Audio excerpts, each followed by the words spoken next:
Hey guys, it's Sunday. That means it's Wicked Women. A little bit of a hint about who our guest is tonight with that little sneak preview. Welcome to Wicked Women. It's Sunday the 10th of May. Can you believe it? We are in May. This year is just flying past like there's no tomorrow. Welcome to everybody who's in the comments. I can see them building up. And it's our first show of the month, because had to take a little bit of sabbatical last month. How's everybody doing? Just want to wish everyone a very happy Mother's Day in Canada and America. We've already had our Mother's Day, but over there you guys are celebrating it. So happy Mother's Day to all the mums over there. And actually, it should be Mother's Day every day for mums, shouldn't it? That's the thing. So tonight, I'm really excited because I have two wonderful people with me to do the show with. One is my partner, and the other one is my guest, our guest. And I met this lovely lady in a supermarket of last year. We were just like, in Tesco's, just sort of like rummaging amongst the ready meals. And we got chatting, and obviously we knew we had the very famous and lovely Mark English in common. So we were chatting over there, and we've just become friends. And I was like, you have to come on Wicked Women. She was like, okay, but it was so difficult to get her on because it was like, busy, can't do it, it's sick, ill, I can't do it, I'm filming. And I was like, so eventually we got her on. So she's here with us tonight. Before I bring her on, I'm going to bring in my fellow co-host, all the way from Virginia, Michael. Hello, sweetie. Hello, sweetie. How are you? Yeah, it is Mother's Day today in the U.S. I tell them cherish them while you have them, because I don't have my mom with me no more. And it gets hard. It does. Yeah, like you said, every day should be Mother's Day, And I see so many people just don't appreciate what they have. And yeah, it should be. My mom definitely say that. I mean, we had Mother's Day. I think it was back in March, wasn't it? March, sort of end of March, April. Hi, Keith. Thanks for sharing us out. Don't get. I have to look at Moonpig because I know she got a card with my lovely mug in it. She did. And like I said, yeah. But I remember what she told me once. She said, because I told her, I said, I'm an orphan now, and she's like, as long as I'm alive, you'll always have a mom in the UK, and that's. It still makes me emotional, but like I said, she's a rock. That's what mums are like. Now, Michael, you and I have not been on Wicked for a while. My life has been a bit complicated right now, and you've not been too well either. So it's nice to see us back. We have a really great show to start with. And Charlie Hall is her name is probably more known in the UK than it is in perhaps the United States. But I'm going to bring in the lovely Charlie and my neighbour, actually. So let's bring Charlie in. Hi, Charlie. Hello. How are you? Hey, I'm good, thank you. How are you? I'm just saying I love that background. All in the background here, yeah. Oh, I'm loving the whole red. See, I don't have, all my stuff is pretty much packed away for when I'm moving. So literally, I don't have all my bits and pieces out. So, but you look fabulous, by the way. Oh, thank you very much. So do you. I love all my connections I have. Brits on patrol. So Charlie, you and I met, didn't we? We met in the supermarket. We were both, we were both looking at the ready-made meals, and you were like, Wendy. Yeah, because I recognised you from social media, and obviously because of Mark English as well. Yeah. Like, hang on, that's Wendy. And I thought, I'll go and say hey. And because I'd mentioned, because I'd just been to an event with Mark, hadn't I? And I was like, yeah. Because you guys have known each other for a long time, haven't you? We do, and I've known Mark almost come up to 20 years. And it feels like, I think he said he might pop in tonight. He may or may not. He's probably having a Merlot somewhere. Mark. He's away, isn't he? I was in the comments. Anybody that knows Mark, Sparky's like good old Mark. Mark with a Q. Yes. Mark came to Florida and didn't come up to hang out. I was so disappointed. Everybody else gets to hang out with Mark. Not as yet. Let me just introduce Charlie Hall. Charlie Hall is a clairvoyant and UK medium. She is also a co-host of that little show, that little clip that people saw, which is coming to YouTube very soon, called Haunt Me If You Can. Fantastic title. Oh yeah, the director Deed of the Dead, he came up with that, and because I mean it's his show, and he put it all together and contacted us all, and he was, you know, he loves the paranormal, and he was like, yeah, I want you guys to convince me that the paranormal is real. So we were like, yes, absolutely. Yeah. And I hear that, you know, there may or not be an Impala who might make an appearance somewhere. Oh yeah, hopefully very soon. Yeah, that'll be awesome. Yeah. So Charlie, let's go back to the beginning. Tell us about you, because I'm a clairvoyant. I've been doing it for many years now, and there are times in your life you have to shut down and open up, depending on your own personal life. Tell me how you discovered that you had the ability of clairvoyance. Yeah, I mean, for me, from a very, very young age, I've always you know, been able to sort of see stuff that other people couldn't. I would have premonitions and dreams, and I mean, my mum always tells everyone the story of when I was about 3 or 4 years old, and her and my stepdad heard me laughing in another room, and they were like, what on earth? They said it was like hysterical giggles, and they went into the room, and apparently I was rolling around on the floor just laughing, and there's nobody there. And they sort of said, well, what are you doing? You know, what's happening? And apparently I said, it's the man, mummy. The man's tickling me. And there's nobody there. And, you know, they asked me what he looked like and how I felt. And my mum believes that it could possibly, the description I gave, have been her father who passed away when she was 13. Mm-hmm. So, and I mean, you know, things used to move around in my room, and like I knew I hadn't moved them. So I used to get really confused. My mum would be like, why have you moved that teddy over there? Why have you? Because I knew I hadn't, but I knew this stuff had moved. And I mean, it really intensified in my teen years, like you saying about, you know, shutting down and having to come away from things, because it got to the point where just in my normal everyday life, I would see, you know, spirit energies everywhere around everyone. And sometimes, you know, I'd wake up in the night and there'd be shadows like leant over me. And that kind of sometimes used to be quite scary, you know, and I'd sort of be in the room at night and there'd be all sorts of noises. Like I'd hear voices, I remember one night which scared the hell out of me, which is when I kind of stepped back from it all a little bit.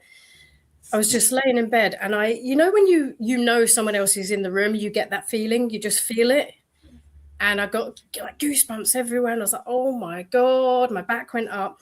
And even though I was turned away from, you know, the side where the person was, I just remember feeling someone there, and then all of a sudden I felt them lean over me, and I heard this really like deep breathy voice, and I swung around, turned the lamp on, and there's nothing there. There was just like a little bit of a fizzling out shadow, and I thought, oh my goodness, I don't like this. Be nice to me, spirit, please.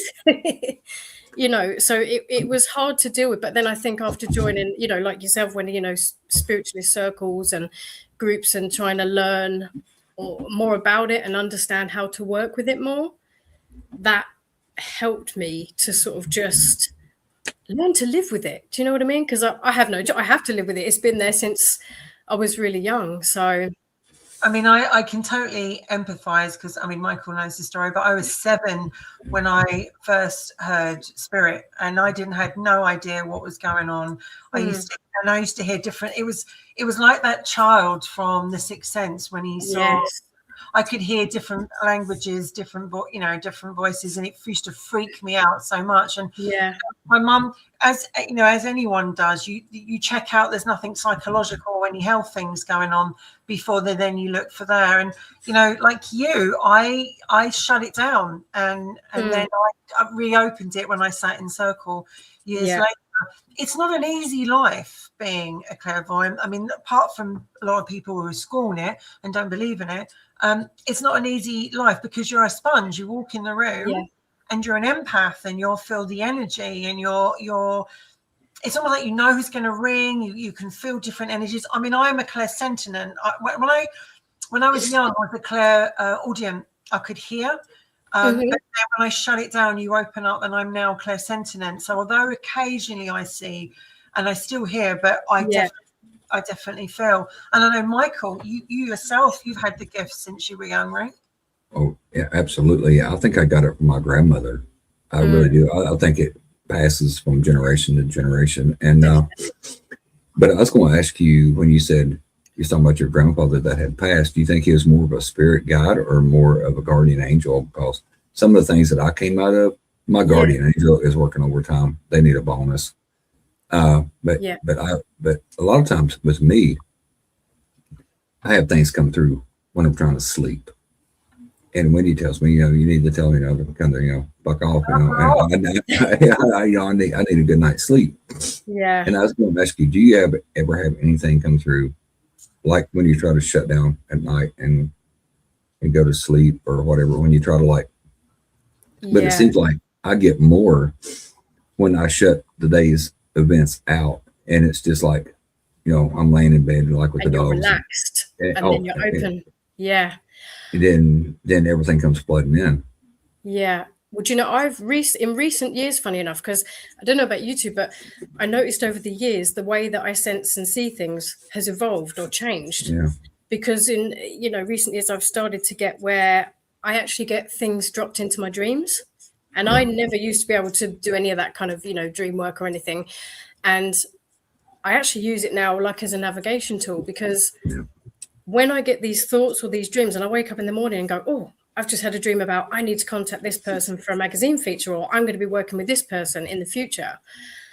I take that as gospel. I believe it, know it, start working towards it. And everything that I've now get through these dreams have actually happened.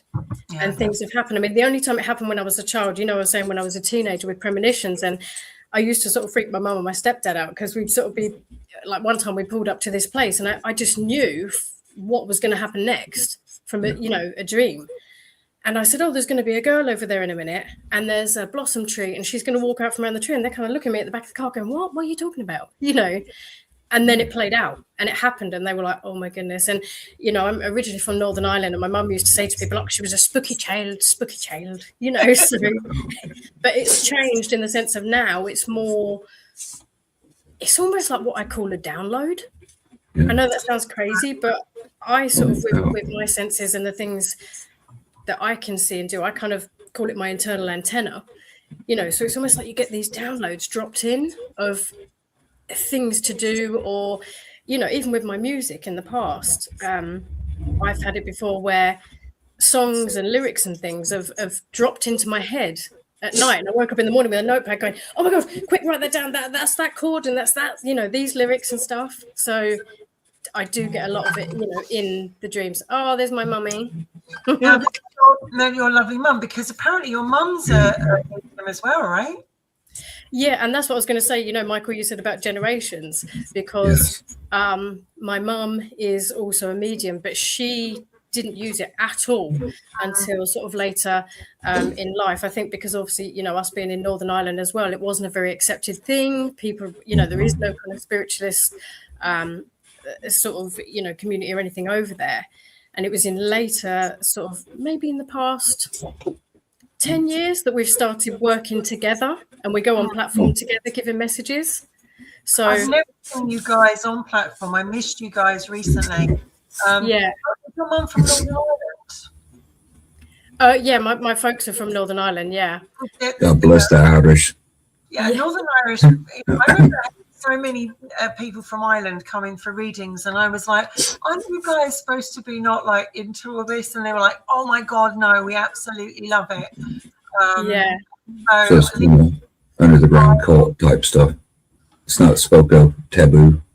Yeah. Well, when I was younger and I was in, because I was brought up here, but I did go back to live there for a while, and I came back. And I remember when I was sort of in my teens and stuff, and especially because, I was a bit alternative. I love metal and rock and that kind of thing. And, people used to be like, oh, she's like a devil worshiper. She's like a Satanist. It's like, what? Just because I see things that other people don't. But my dad's a druid. Because I'm a bit like, I was the kind of the gothic as well, with the skulls and the leather, and I still do. And I think that, I don't know whether if that's the right word to actually use it, but I think a lot of people who are into both a lot of energy work and a lot of, whatever vibrational or light work or whatever you want to call it, I think that we music is cool. It's definitely a big pull, isn't it? And I think Yeah. that with looking at your background, tell me about the two faces behind you on the wall. What's going on there? The two little masks.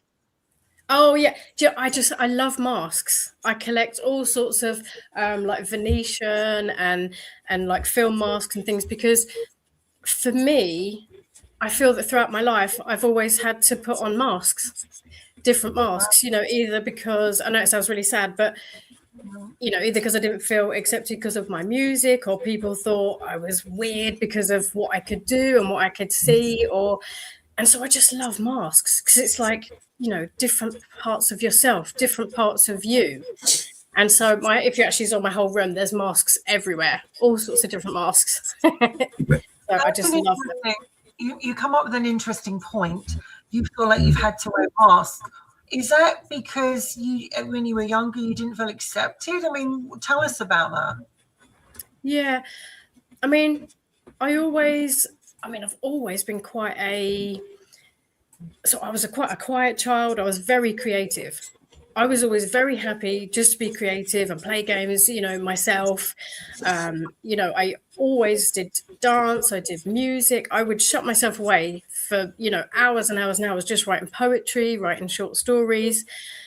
And so therefore, even though, you know, I had my little group of friends, just my group, but I found it quite hard getting along with other people when I was younger. But then that's because maybe they thought I was kind of strange with the things I was into and what I could do, because, you know, sometimes if friends were over, I'd be like, oh, you know, there's a man standing over in that room, or did you see that move over there? And of course they couldn't see it. They couldn't see the things. And it was quite nice because, you know, even though my mum didn't actually use her mediumship when I was younger, she was, you know, supportive and understanding of me doing it. And so she used to go to the spiritualist churches with me. And it was when I was in my teens, I actually found out that my father, who lives in Northern Ireland, he's actually a druid and a mystic and, you know, a musician as well. So, yeah, so there's my daddy. And he used to be in Van Morrison as well. So. Oh, how cool. Yeah. And there's, you can see he's got a stone circle in his garden. That is so cool. The Stonehenge. I want to go to Stonehenge so bad. There, right? Sorry? A little mini Stonehenge in his garden. Yeah. So that he can, you know, carry out his rituals and stuff at home as well. And did you find, Charlie, though, because, you know, when I was growing up and I started to, you know, really tune my gift and go and sit in work and everything like that. And you tell people what you are, and they kind of go, really? It goes with two things, isn't it? You're either, is that really who you are? And the other one is like, oh, I don't believe in all that. Or prove it to me. Go on, give me a message. Did you get used to go on that? Yeah, that does get, you know, when people say, oh, you know, can you see someone around me? Oh, give me a message, and of course I don't mind, because you know who you can tell about what you do and who you don't you? You kind of, you know, when you meet someone, oh no, I can't say that, they won't like that. Or, you know, if I meet somebody else, and I do say to, you know, any of my friends or any new friends, if I did get a message for you, or if I do see something, would you want to know? Because some people don't, and I absolutely respect that, and I completely understand. And funny enough, I was in a vault in Edinburgh recently, and I started just the minute I walked through I say the door, it was like up in a big tunnel thing, and I started seeing things. And normally when I'm, you know, say if I'm in a place, the tour guides like to know if I see anything or sense anything. So I normally tell them if I can. And this place in Edinburgh, I just started seeing loads. And I saw this apparition that was in almost what looked like either a LARP coat or a cape. And I didn't feel comfortable at all. And then when we went into one of the vaults, the tour guide started telling, you know, a story about, it's known there is a ghost of a man here who wasn't a nice man, and he had this, you know, was in a black cape. And oh my goodness, because I was just telling my mum and my friends, like whispering to them who I could see watching us.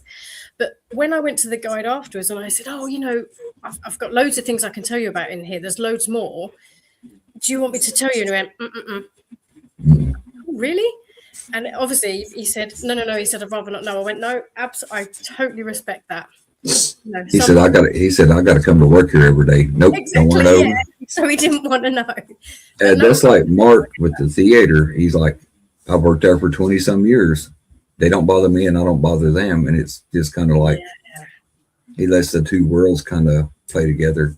Overlap. And I get that. Yeah. And I love that place. It's funny enough because when was it last year or maybe the year before, I went to the Wimbledon Theatre on one of Mark's talks.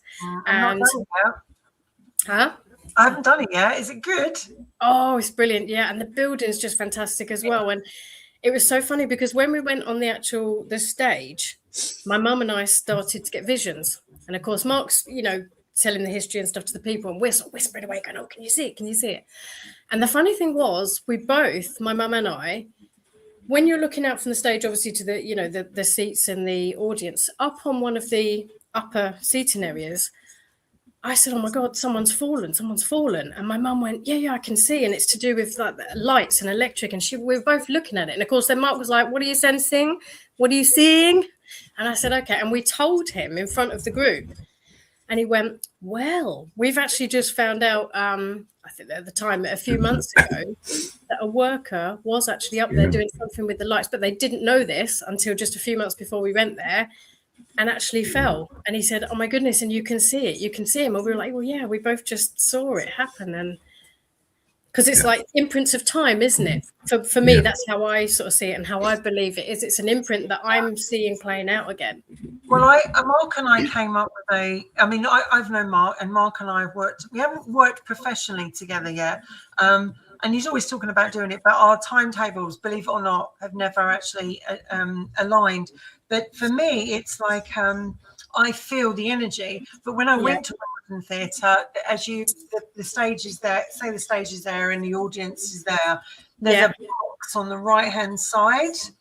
And, if you're looking at the audience on the right, and I said to Mark, I said, "Mark, there's shadows up there. I can see them, I can feel them." And for me, it's like I feel like, when you're on a hot summer day and you look at the road and you see the heat start to rise up on the road.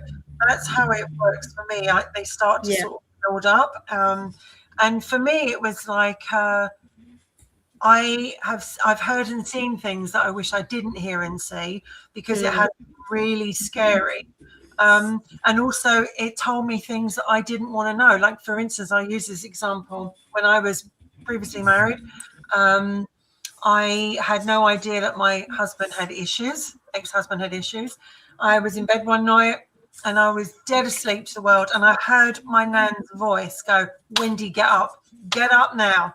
And I heard that, and I was so loud. I was like, "Nan," thinking she was in the room with me. And I literally got up, and I went out and obviously saw what was going on. And so, had she not done that, I don't think I would have heard. And there's been other things, like Mark and I went to, I used to work in Ham House in I love it there. Yeah. One of the most haunted, as Mark would say, active. Yes. What is it? No place is haunted. No one place is no more haunted than any other place. Exactly. But I actually think he sold me on that. I believe it. Yeah. Isn't it? He's like, "Don't say haunted." I actually think, though, I wonder if they're time slips. If we are watching a video play of a time slip, and just for that moment in that place, but are they seeing us, Charlie, if we're seeing them? Well, do you know, that's the funny thing. We were doing a seance recently, and a few months ago, and we had several devices going, and something actually came through and said to us, "Are you a ghost?" We sort of sat there and we're thinking, huh?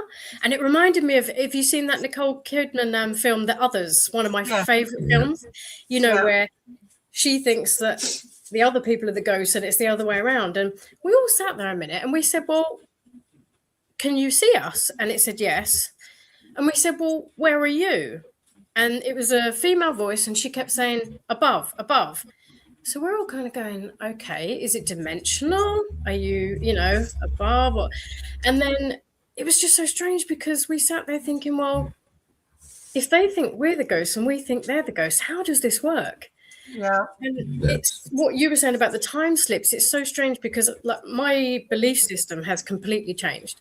Like if you had have asked me, 10 years ago as, a sensitive and a medium, do you believe you're talking to the spirits of past people? I would have said, yep, 1,000,000%. Absolutely. But I think now, after all the, experiences that I've had, everything that I've done, all over the UK, and I just think now that it's slightly different. I think it's not quite as we think it is. So I personally am quite into the quantum theory. Yeah. So that all of time just is. So whether it's past, present, future, it's already just somehow there. And each time we do something or something that happened in our past or what's going to happen in our future is an imprint. And some of us are obviously more sensitive than others, where, like you said, we can see and tap into those imprints. But I think of it like, like your mobile phone. You'll go into one place and you've got no signal. You go into another place, you've got 2 bars, you've got, so on and so forth. absolutely. And somehow I think that energy, and like you said, Wendy, did you say like the waves of energy? I call it like a cosmic soup, or the quantum field is what I call it. Yeah. It is like a mist that kind of has, these gaps, these holes that we can tap into in different places. And same with when I meet somebody, like if I can walk into a room one day, meet somebody, and I won't feel anything. I won't see anything. And I get frustrated if I'm given a reading and kind of, or given a message, and that happens because I think, why can't I tap so much into the spirit energy around this person? But then I'll meet somebody else and I know everything. Do you know what I mean? It's like, oh, I see everything. Myself. Have you ever shook somebody's hand and get the energy like, I don't like this person? Their energy is just so off and so bad, you think. And you cannot, and they come up, and I always call it a fake facade. Yeah. Like I said, and they have bullshitted everybody else. And they're like, but hey, Mike, why don't you like him? So, and you can't put your finger on it. I was like, I don't know. I just don't think me and him's going to be friends. Yeah. And my mom used to call them psychic vampires. It seemed like they sucked all the good and all the energy out of the room. Energy out. Yeah. And quick as I shake hands with somebody or something, I'll be like, nah, that dude's off. That's weird. Yeah. And I distance myself quick, you know what I'm saying? Just for me. And I'm like, no, but I was going to worry about that because I had walked into places and got like I always call it a real deep dread feeling, like like you just waiting for bad stuff to happen or whatever. Yeah. And I don't know if you've ever got them in places I went places where it's just like everything be fine, and it's just like it's like your anxiety level goes through the roof, and you just get that knot in your stomach, and you got to get it. I do get that because generally when I start to feel spirit energy, for me, I burn up. Like when I'm on platform, I burn up and my heart races, but that's just me knowing the energy's changed or there's an energy moving in around me. But I always know, like you said, when I meet someone, if I go into a place and I feel bad juju, then I'm like, oh, okay, no. And I know kind of whether to back out a bit but even in one venue or one place, you can have pockets of the different energies, can't you? You can walk in one room in a house, go, oh, I don't like that. No. But then you walk into the next room, like, this one's okay. This is, but I don't, how could I put it? Like when I go into what are already known as, shall we say, negative places or places where there's been a lot of sadness, anger. I mean, people say to me, oh, you're mad. Why do you do this? Why do you go in these places? But as a sensitive, I'm an explorer, I'm a researcher, and I'm not fluffy with my mediumship. No disrespect to any other mediums and how they work. That's just kind of how I work because I want to experience everything. And as a researcher and an investigator, you have to be open to everything. So I do get the negative things as well. Like I went to a jail in Northern Ireland one time called the Crumlin. And obviously, there's going to be not nice energy in there. And even when I went straight in the foyer, I felt surrounded. And I'm looking around and I'm kind of going, oh, my God. It was like a horde of spirit energy just kind of homed in. And I thought, okay, this is going to be fun. And I kind of went into one of the other wings and there was a male energy up on one of the upper cells. And I saw him straight away, and I'm looking up and I clocked him, and he was pacing back and forth in the cell, and I could, from the lower floor, feel the rage. I was like, oh my God. And I thought, don't look. And he's back and he's forth and he's back. And I could still see him in my psychic eye, while I was sort of just trying to listen to the guide and everything else. And the only way I can describe it, I don't know if you guys have ever had this when you're with any sort of negative energy or place. The only way I can describe it is he stopped and I was conscious of him, and I looked up, and it was as though all of his hurt, anger, badness, just everything went bang into my chest. And I went, get me out, just get me out right now. I just need to break this energy tie for a minute, and then I'll come back. And I did sort of leave for a bit and come back again, and then I was okay. So it's almost like, just when we use our inner knowing and our inner, like just your normal everyday intuition. Yeah. You just know, don't you? And I think a lot of people should. Well, distracted, aren't they? But there's some people I've dated in my time that I should really have picked up that intuition about. But when it comes to romance and relationships, Love is blind. working, and you're like, thanks guys, I didn't need the last 2 or 3 years of this. Have you realised, Charlie, it doesn't work with those sort of things, does it? Yeah, it's weird. As you said, love is blind. I've been the same. Yeah, you just kind of sometimes misjudge things and then go, oh God, done it again. Yeah. I think for me it's you're right, you do meet people sometimes and you feel their energy and you go, there's something about their energy I don't like. I don't right. Yeah. It's all. But for me it's like, I went to a friend of mine some years ago, had severe depression, and she tried to leave this plan, and I had to go and see her at the hospital, and literally as I walked in the door, I felt like I was being torn apart. I felt like everyone was crowding around me, and it was like, oh, medium here, clairvoyant. Yeah. And it was really horrible because I was like, and I could see, and the weird thing is, the building she was in is no longer here now. They've knocked it down. It was this beautiful old Victorian building, and they used to do counselling there. Mm-hmm. And one, years ago I had when my marriage ended, I was pretty down, so I had counselling, and I remember going to this place, having it, and I could see them. I could see them at the window opposite, and this woman's talking to me, and she's going, so tell me, how's it going and everything? And I was like, oh my God. So I get it. I do get it. But I think for me, I mean, I was 7 when they first, I started to get it. So I'm some decades now, and I sat in circle and learned how to hone it, how to open it up, how to shut it down. And also, I have to say, when you go through periods of bereavement in your life, or if you've got depression, or if you're you have to shut it down, because you've got to take care of yourself first. I mean, if you notice, you've experienced that, Charlie. Yeah, because I mean, I do actually get anxiety attacks. I've had it for a very, very long time, just sort of after some traumatic events and PTSD. And I do find that when, in control now, but when if I fall in, when you do get depressed or sad from time to time, I do find I get a lot more activity around me.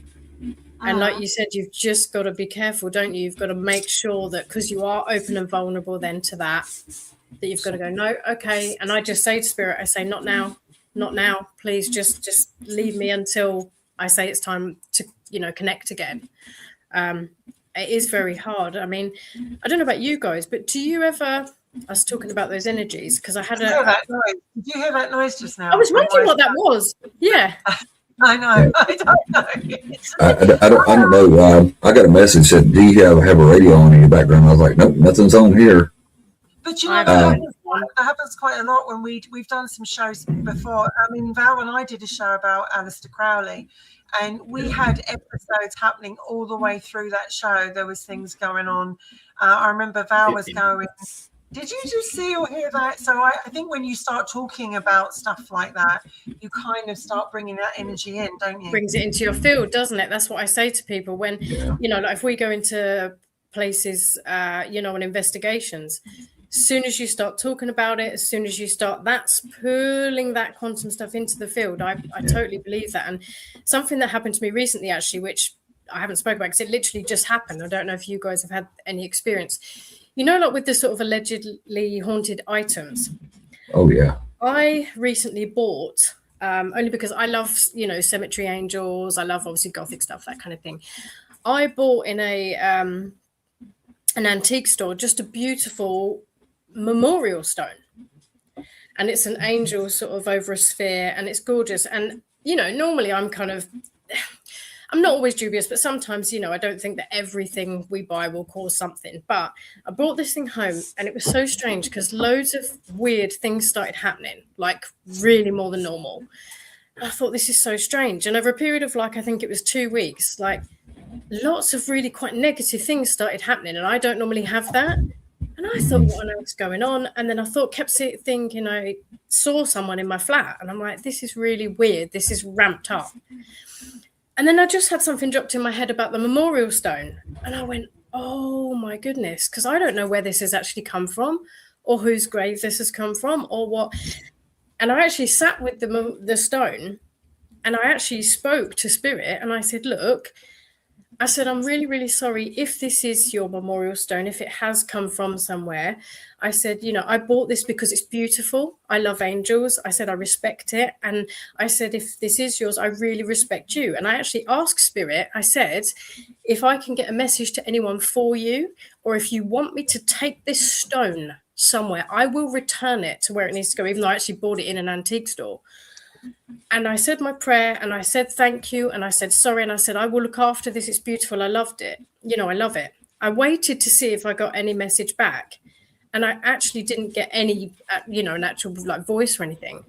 But that weird spell of strange happenings and negativity stopped, and I was like, oh, maybe someone was a bit upset that I'd bought this item.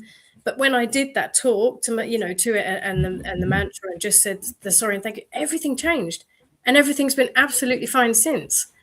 So I do feel we can somehow manipulate and change the energies as well. I mean, if you guys ever had anything like that with any items or anything, or I do like secondhand stuff, like jewelry. Sometimes, you know, I will, like this one, for instance, is secondhand on me, but I if I disappear in a minute, you know, there's World War III going on. Literally, I do. I've had incidents happen to me. Michael, you go first while I literally just sort this situation out. You carry on. Okay, love. I know I grew up across the creek from a cemetery where everybody who was in the cemetery died of unnatural causes, and some of it was self-deletion or whatever that we can say on YouTube. Yeah. And, you know, some of them was some horrific accidents. And it was always such a weird feeling. And I actually had took pictures or whatever when I first started getting into a lot of the paranormal stuff. And the one picture I got was like a cowboy, and he had his foot leaned up on one of the posts, and his hat was down, looked like he's smoking a cigarette. I'm like, that is so odd. And I've been in places where they've had well, I'm trying to think, like when you put somebody's feet in at night so you don't want them to run away or whatever. Mm-hmm. And we've been in houses like that, and I've been in a cemetery that was dedicated to. I'm trying to. I don't want to get in trouble with YouTube. Of people who was probably brought here against their will, and that was on, and it was like, when you show up, that's the first time I'd ever used dowsing. Mm-hmm. And I thought, you know, and I went in kind of skeptical. I'm like, you know, that shit, these ain't going to work. Next thing I know, these things are looking like damn airplane propellers. Wow, okay. But after that, I was going to ask you, after you poured all of that energy in, I was so wiped out. I fell asleep in the van when we was packing up to leave. I was just, anybody else is like, oh, you know, Mike's just, you know, wimped out or whatever. But I was so physically and mentally drained that I fell asleep. And I'm like, but I was going to ask you that. Have you ever had it just take, I've got every bit of your energy out of you. I'm like, and it seems like it pulls it through your through your chest, out of your soul. And I'm like, wow, it just happened a few times. I mean, I do find when I'm doing mediumship generally anyway, or especially if I'm doing trance, I do feel really zapped energetically. I think because the more I sort of tune in and the more energy, because I actually, for me, myself, I push my energy out in order to pull the quantum energy in so they connect. And so, and especially, if you're in trance or you're doing seance even, because I choose personally to fully open myself, obviously, other people don't do that, but I do that. And yeah, I have had it before where I've come back and I'm like, I need to lay down. I really need to lay down. I feel absolutely wiped. And you must as well, Wendy, mustn't you? Like after platform and, you do feel really drained with it. And that's why, funny enough, on the new show on the Haunt Me If You Can, I did say to the team, I said, look, we can do, if we want to try some trance, or we can do this and that. But I kind of said to them, be careful because it can zap your energy. And especially if you're on a long shoot, if you're on a shoot you're all overnight into the next morning. Like I think that not the last shoot, the one before, we got about on the second night, like 3 hours sleep. So I was thinking, I better not channel too much in trance. I better not go much into anything. Otherwise I'm going to be like, for me, I get cold when I work and I open up and spirit comes near me. I get cold, freezing cold, and all my hairs will go up on my arm. And I get hot. I burn up. I can feel them pressing on my back. And years ago, and for me, it's weird because normally I shut it down. Otherwise, you're like a sponge walking around picking everything up. Normally, I close down. I remember once I was in Calgary. I was at a friend's house, and there was lots of people around there, and she said, "Oh, come on, Wendy, what do you think? Pick up, as you do, pick up a message, give them that." And as I was talking to one of them, I had this real image of a guy who had been shot, and he was literally pressing down to stop it, and I felt like he didn't die straight away; that it took a while for him to go. And I noticed one of the guys started to go really, like, we started looking around anyway. So I said, look, I'm just going to give you what I got. This guy, I feel he was hidden. I don't know what this situation is, but I feel like he was hidden. He was with people. They were holding on, pushing down, like to stop him. But eventually he passed. And one of the gentlemen came from Iraq, and he said, yes, that was my brother. And he said, my brother in the war, like his brother got shot. He didn't die straight away, and they had to, and he tried to save him, and it didn't. And he said, "Oh my God," he said, "in my religion we don't even believe this, and you don't even know this." And I said, "I just had to tell you." And I could feel the energy of his brother literally trying to take me over, because I used to do trance, but I don't do it so much now because it's so exhausting. And it reminds me of that Whoopi Goldberg scene in Ghost, where she's like, "What?" And that's what it's like. And I could feel he was right on my back, and he was going, "Come on, Con." And I was like, "No, back off, buddy, back off." And then another one I've had, and I wonder if you've had this. I've been asleep at night. I think a lot of people might have had. I've been asleep at night. And I've woken up, and there are. The one I had was not particularly nice. It was the energy pushing me down, holding me down, and I could not breathe. I couldn't, and I was wide awake, and I was like, get off me. And it was so bad that I actually saw, I've got a television at the end of my bed. I actually saw a shadow just go straight past the television. Even now talking about it, and because I didn't realize when I moved it, because Charlie and I were talking about this, literally this place was very active. Mark said it was one of the worst places he'd felt. He got a really bad headache, fuzzy head, and he said, I only really get that rarely. But very active. People have seen a woman in white, they've seen a child, they've seen a guy on the stairs, in the attic, in my bedroom upstairs. It used to be sitting here. And my ex-boyfriend I was with at the time, we'd hear this walking across the floor, and I'd be like, and my dog Henry at the time, bless him, he'd be like this, and I used to say, to my ex, you go up and check it out. And he was like, no, I'm not going out. And I said, well, we'll go up to the room. And as we went up, because we never used it, it was a spare room. As we went up, all my hairs started to go up on my neck and my back.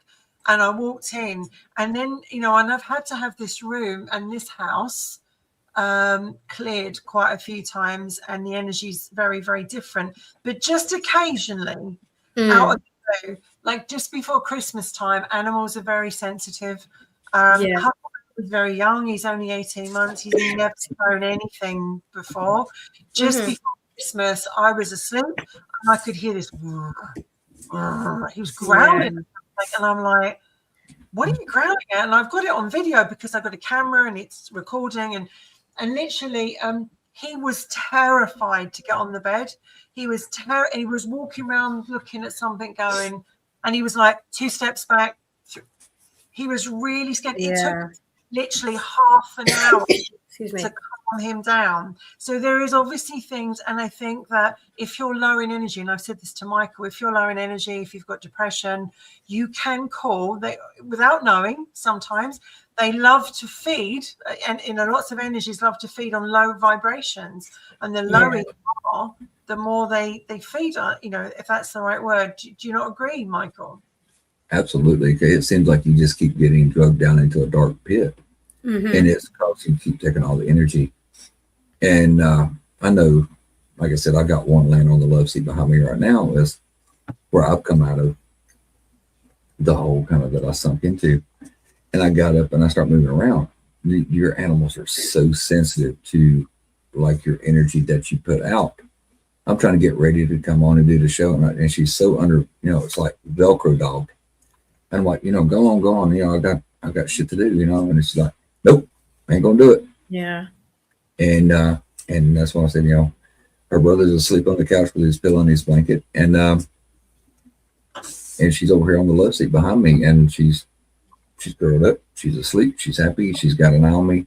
But I know she will sleep at the foot of my bed with her head towards the door, because I live in an old store building here, and I've seen things kind of pass through, like the shadows or whatever, and the dogs will go, whoa. I'm like, no, it's fine, you know, they ain't hurt you yet, they're not going to hurt you now, you know, just you know, kind of chill out. And but I have seen in Poseidon, you know, he woke me up one morning, he just staring into the corner, just, and you know, he's a big boy, and he's like, whoa, whoa. And I'm like, oh, what is it? You know, then my hair gets up. I'm thinking, is somebody coming to the house on me?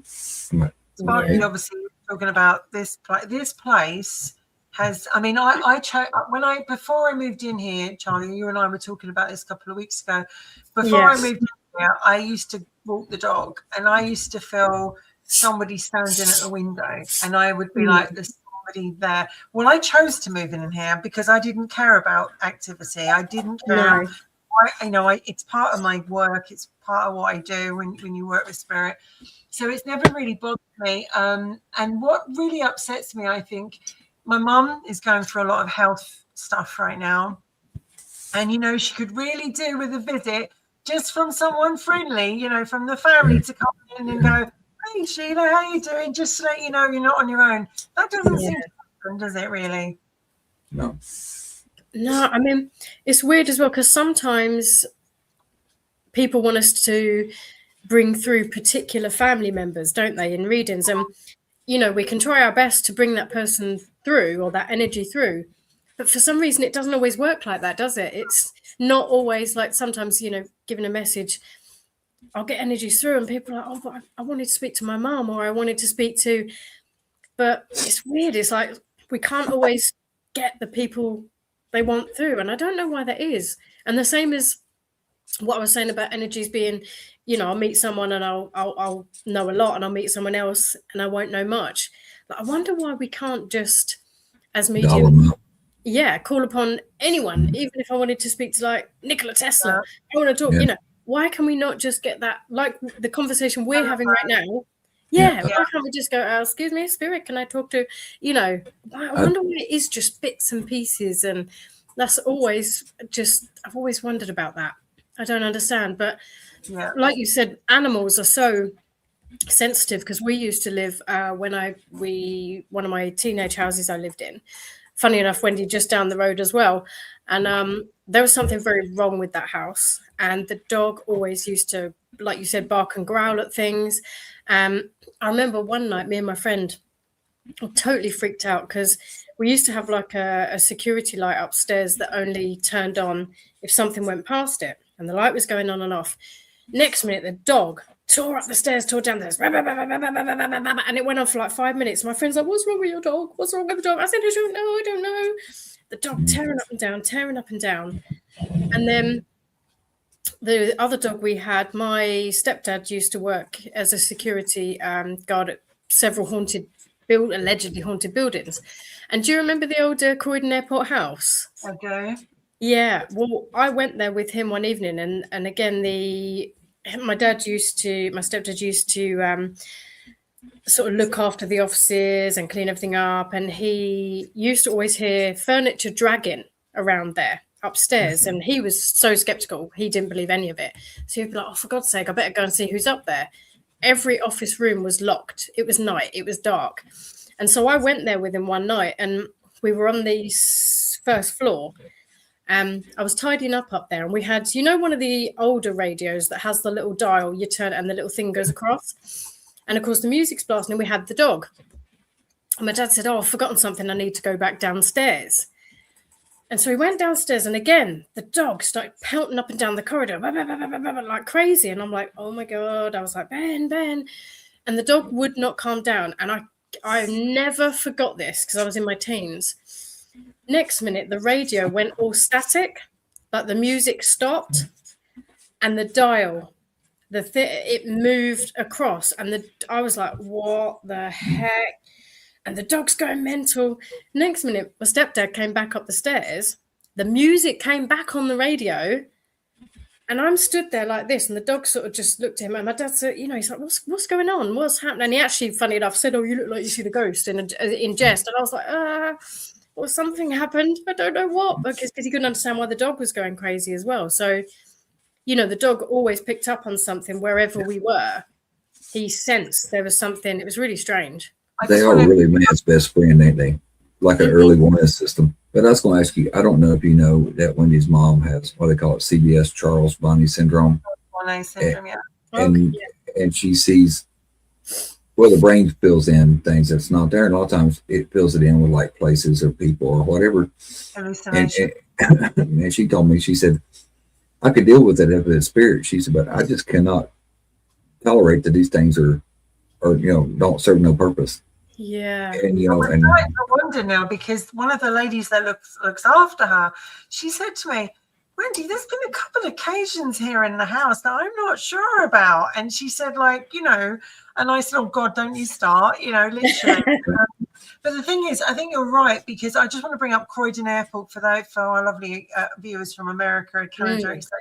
Croydon Airport, it was very important, especially in the Second World War. It was where all our Spitfires, etc., were, and it was bombed quite a lot, or they tried to bomb all around it to get to it, including where I'm sitting, right now. This area was bombed quite a lot. And there's a town called Roundshaw right next door to it, and at certain times at night, they see and hear the planes and people running to the planes and the planes being, taken off. And I think it's a time loop. I think absolutely it's a time slip we're watching. And like the same at Hampton Court. When you go to Hampton Court, I've been into that place many times when I was at Ham House, and I used to work there. So I was in Ham House for many dark nights, early mornings. I used to work there. And, people say, well, because it's an old place that, it's old energy. Mark would say, well, if you go to Sainsbury's, you could see, and you can. But the thing is, when you're in somewhere, like, for instance, when I went to Calgary, I'd never been to Calgary before in my life. I was married to a Canadian, and we'd gone out for dinner. I think it was called Fort McLeod, somewhere like that. It was an old fort, that had been used, turn of the century. And because bless their heart, do you hear that noise again? Like it's like wow. Literally, I went in. We were having dinner downstairs, and I went upstairs to the ladies. And as I walked up, there was a rocking chair, there was a desk, and as I walked in, I was like, oh my god, I can't breathe. I couldn't. The energy would just. And even now I can remember feeling like I've got to get out. And they were saying to me, what's going on? And that energy also hit me at the Mary Rose in Portsmouth, which you heard me talk about before, which was Henry VIII's flagship, which went down. Everybody drowned, including the dog and cat and everything on board. When you go in there and you're walking along, all I could feel was anger, anger and ups and emotion. And I actually felt nausea so much that a guy come up to me, excuse me, are you okay? And I said, no, I think I'm going to be sick. And he said, is it just, do you feel nauseous as in you're going to be sick to do with the energy? And I said, why do you say that? He said, we've had a lot of people say to us that they're going to vomit and they're going to, and I've got to get out of here. As soon as I got out of there and it started to ease. So next time I went back in, I was like, come on, you're not doing it to me now. I want to get to see it. But I think, like yourself, when you're mixing with places or objects or, where there's been sad energy and trauma energy, we get into that, don't we? Yeah, I get that a lot. Like even just in my normal everyday life, I can just sense if something's wrong with somebody or in a room or especially, like you were saying, buildings like Hampton Court and Ham House. I mean, how many years of history and happenings and everything have happened in them buildings? There's definitely going to be a lot in there still to tap into. And funny enough, I remember in Hampton Court, it was strange because we were doing the SDES, the sensory deprivation in the games room. And I sensed a female energy and she was quite sad, and a voice, because I said, oh, who are you? And a voice straight away in my ear, like actually through the device as well as, psychically said, Lady Catherine, as clear as anything to us. And then, the Great Hall. Beautiful. In that gorgeous big hall, we were in there and we weren't getting any activity happening at all. And the funny thing was, I don't know what you guys think of this, because I think we sometimes need to, for me personally, with, investigations we've done, because it works for us, adapt to the way you talk and the way you act with, because there's, different time periods. People would have spoke differently. And I remember when we were in the Great Hall, we weren't getting anything. And we were like, oh God, we really want to connect with something here. And I actually turned around to my team and I said, well, hang on a minute. We're addressing royalty here.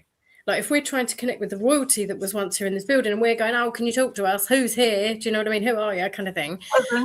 Yeah. And I actually turned around and I said to my friend, just bear with, you might think I'm crazy. And I went, Your Majesty.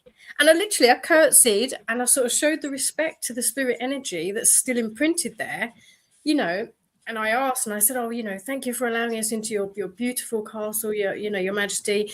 And actually spoke to how I would, you would to royalty. And then we started getting activity. Like we started then getting things on the SLS camera. We then started getting things through the devices. And it was like, wow, just by maybe stepping a little into their field, if you know what I mean, or adapting to what you're trying to connect with, made the difference. And we started getting a lot more activity in there. Sparky says, did you feel anything in the kitchen at Hampton Court? Yeah, when I got into not the first bit of the kitchen, the pantry, when you get into the bit where they actually had the spit and everything, and we got quite a bit of weirdness and some not nice words, shall we say, coming through on the devices in there. That was really strange. If you're looking at where the fire was, there's a bench over to the right in that little corner, the little cove bit. We got some, quite. Don't you love it when you get an EVP that comes out and basically tells you to F off or get out in really colorful language?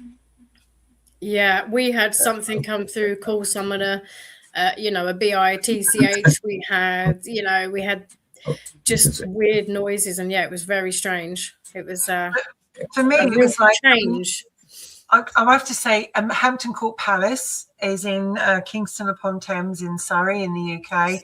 It's the former home of Cardinal Wolsey, who was obviously the Archbishop of Canterbury of England many centuries ago, who was actually very close to Henry VIII. Well, because Henry VIII took most of his wives there, because he took it from, although he was offered it as a gift, but he actually took it from Cardinal Wolsey out of favour. It's known to be very, very active. I went to one of their ghost nights, or the dark nights, when you get to walk around. And I remember they said you can walk down the haunted gallery on your own or with someone. And I said, no, I'm quite prepared to walk down on my own. And, you know, I'll explain this so people understand. The Haunted Gallery at Hampton Court is where it's called that because the lovely Catherine Howard, who was Henry's fifth wife, and basically she was found to be guilty of adultery. She ran down the gallery to beg her husband to forgive her, and to screaming, and she was caught and taken away and sadly beheaded not long after that. She was barely 17, if that was anything.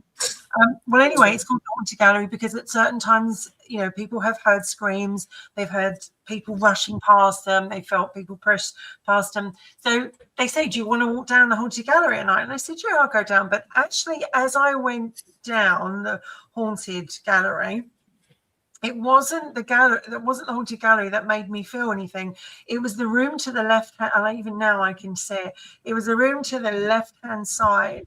And as I was walking down there, I sort of turned and I saw 6 figures. There was a big figure, and it was like a big figure standing there, and there were people. I can feel like the energy coming around me.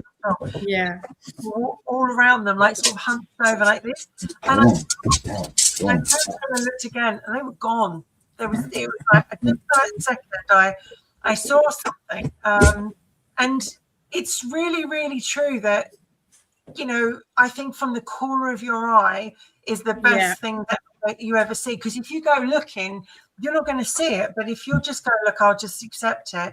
I just want to answer a question from Logan. He says, you see that too? Do you guys practice Wicca? Yes, I do. I have done, not so much at the moment.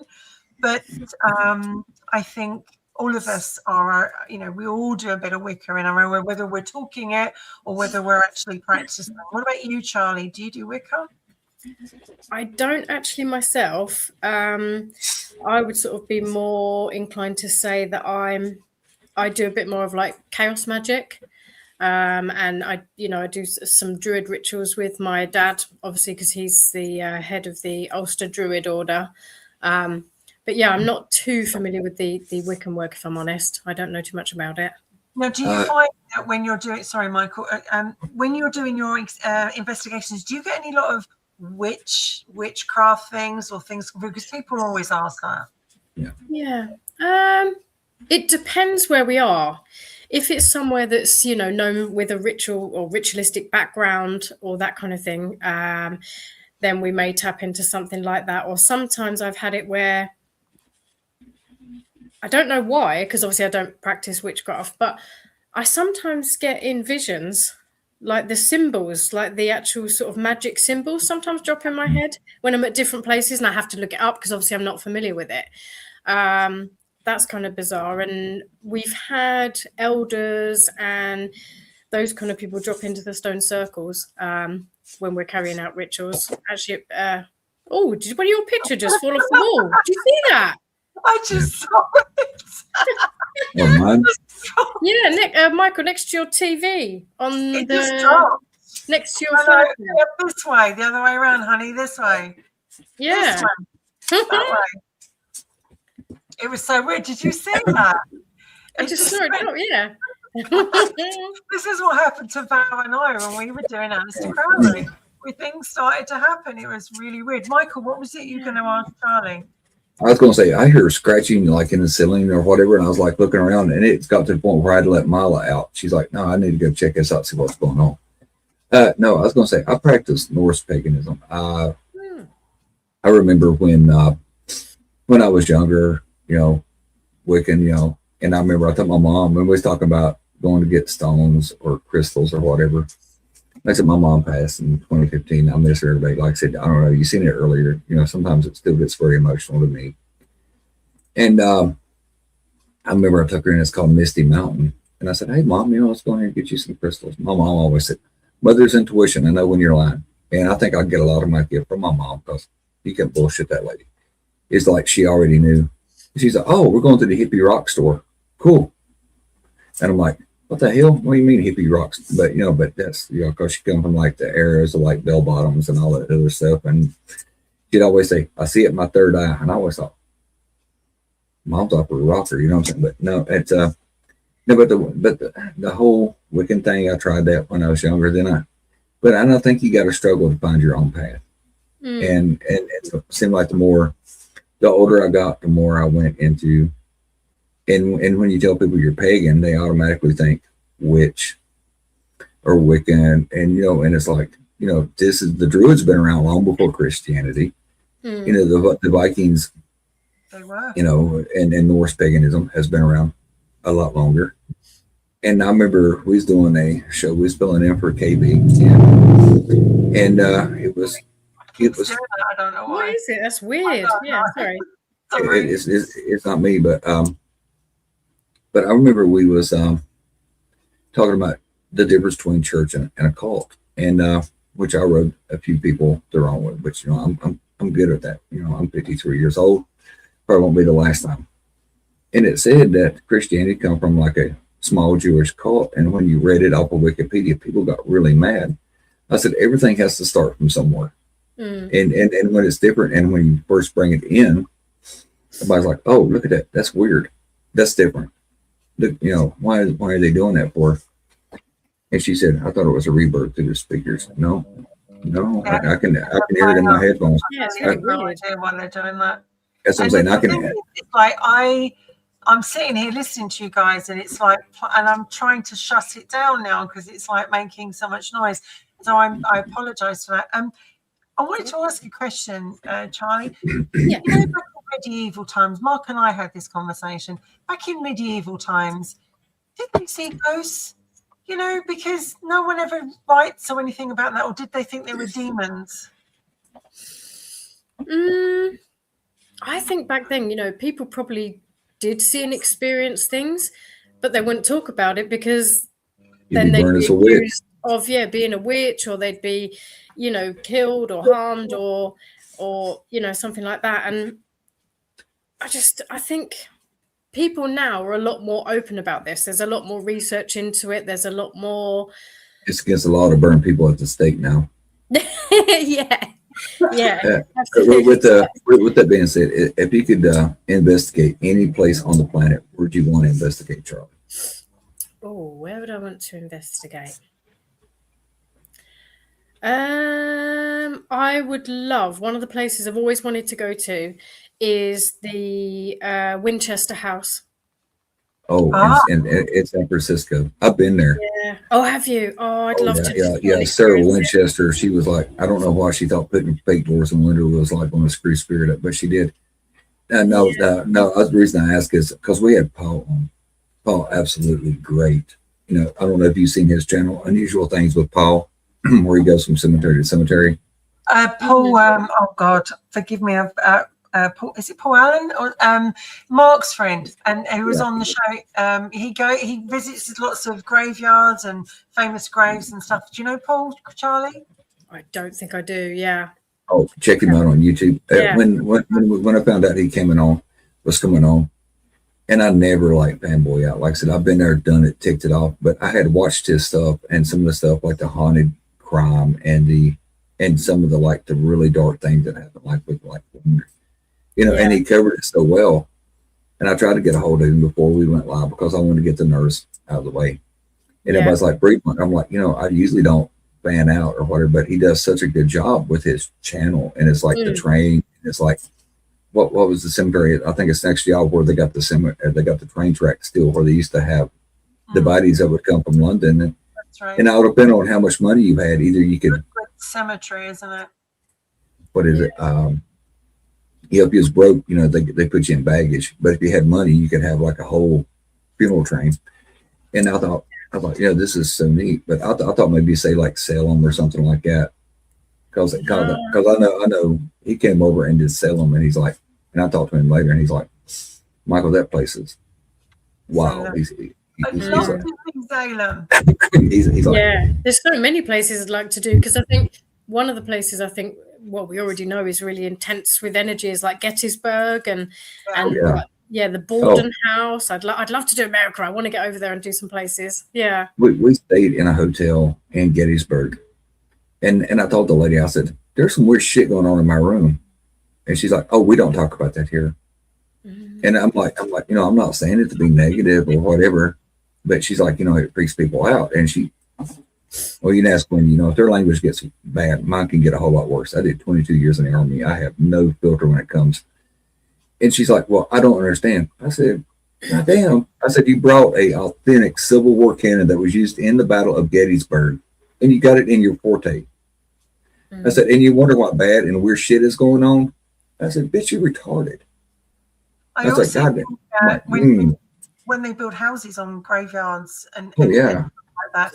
Charlie, now, one of the things you and I will remember, and I think people in America would watch, is there used to be a program called Most Haunted. Yeah. And when it first began, it was like, well, no one had ever seen anything like it at all. It was very cool. Yvette Fielding from Blue Peter that I remember. And you know, it was just like, you know, Blue Peter badge. And literally it was just out of this world. I mean, everyone was talking about it. There was a, you know, we know him quite well as Derek Akora, was one of the mediums. Yeah. And I remember watching it, and the first series I think was probably the best one, because it hadn't had any reputation or anything else, or stories or anything coming out. So I think as it went on, it started to be questionable. Now, you have just, I believe, with some very fine fellows, got a new show coming up called Haunt Me If You Can. And obviously, I've got a little preview. We played one at the start. I've got the other one now, and I'm going to play it. And then perhaps you can tell us a little bit about it. Let me just bring us up here. Fill us in on the cast of characters you got with you. Let's see if I've got the right one. I hope I got the right one. Hang on a second. She can tell us what cast of characters she has with her.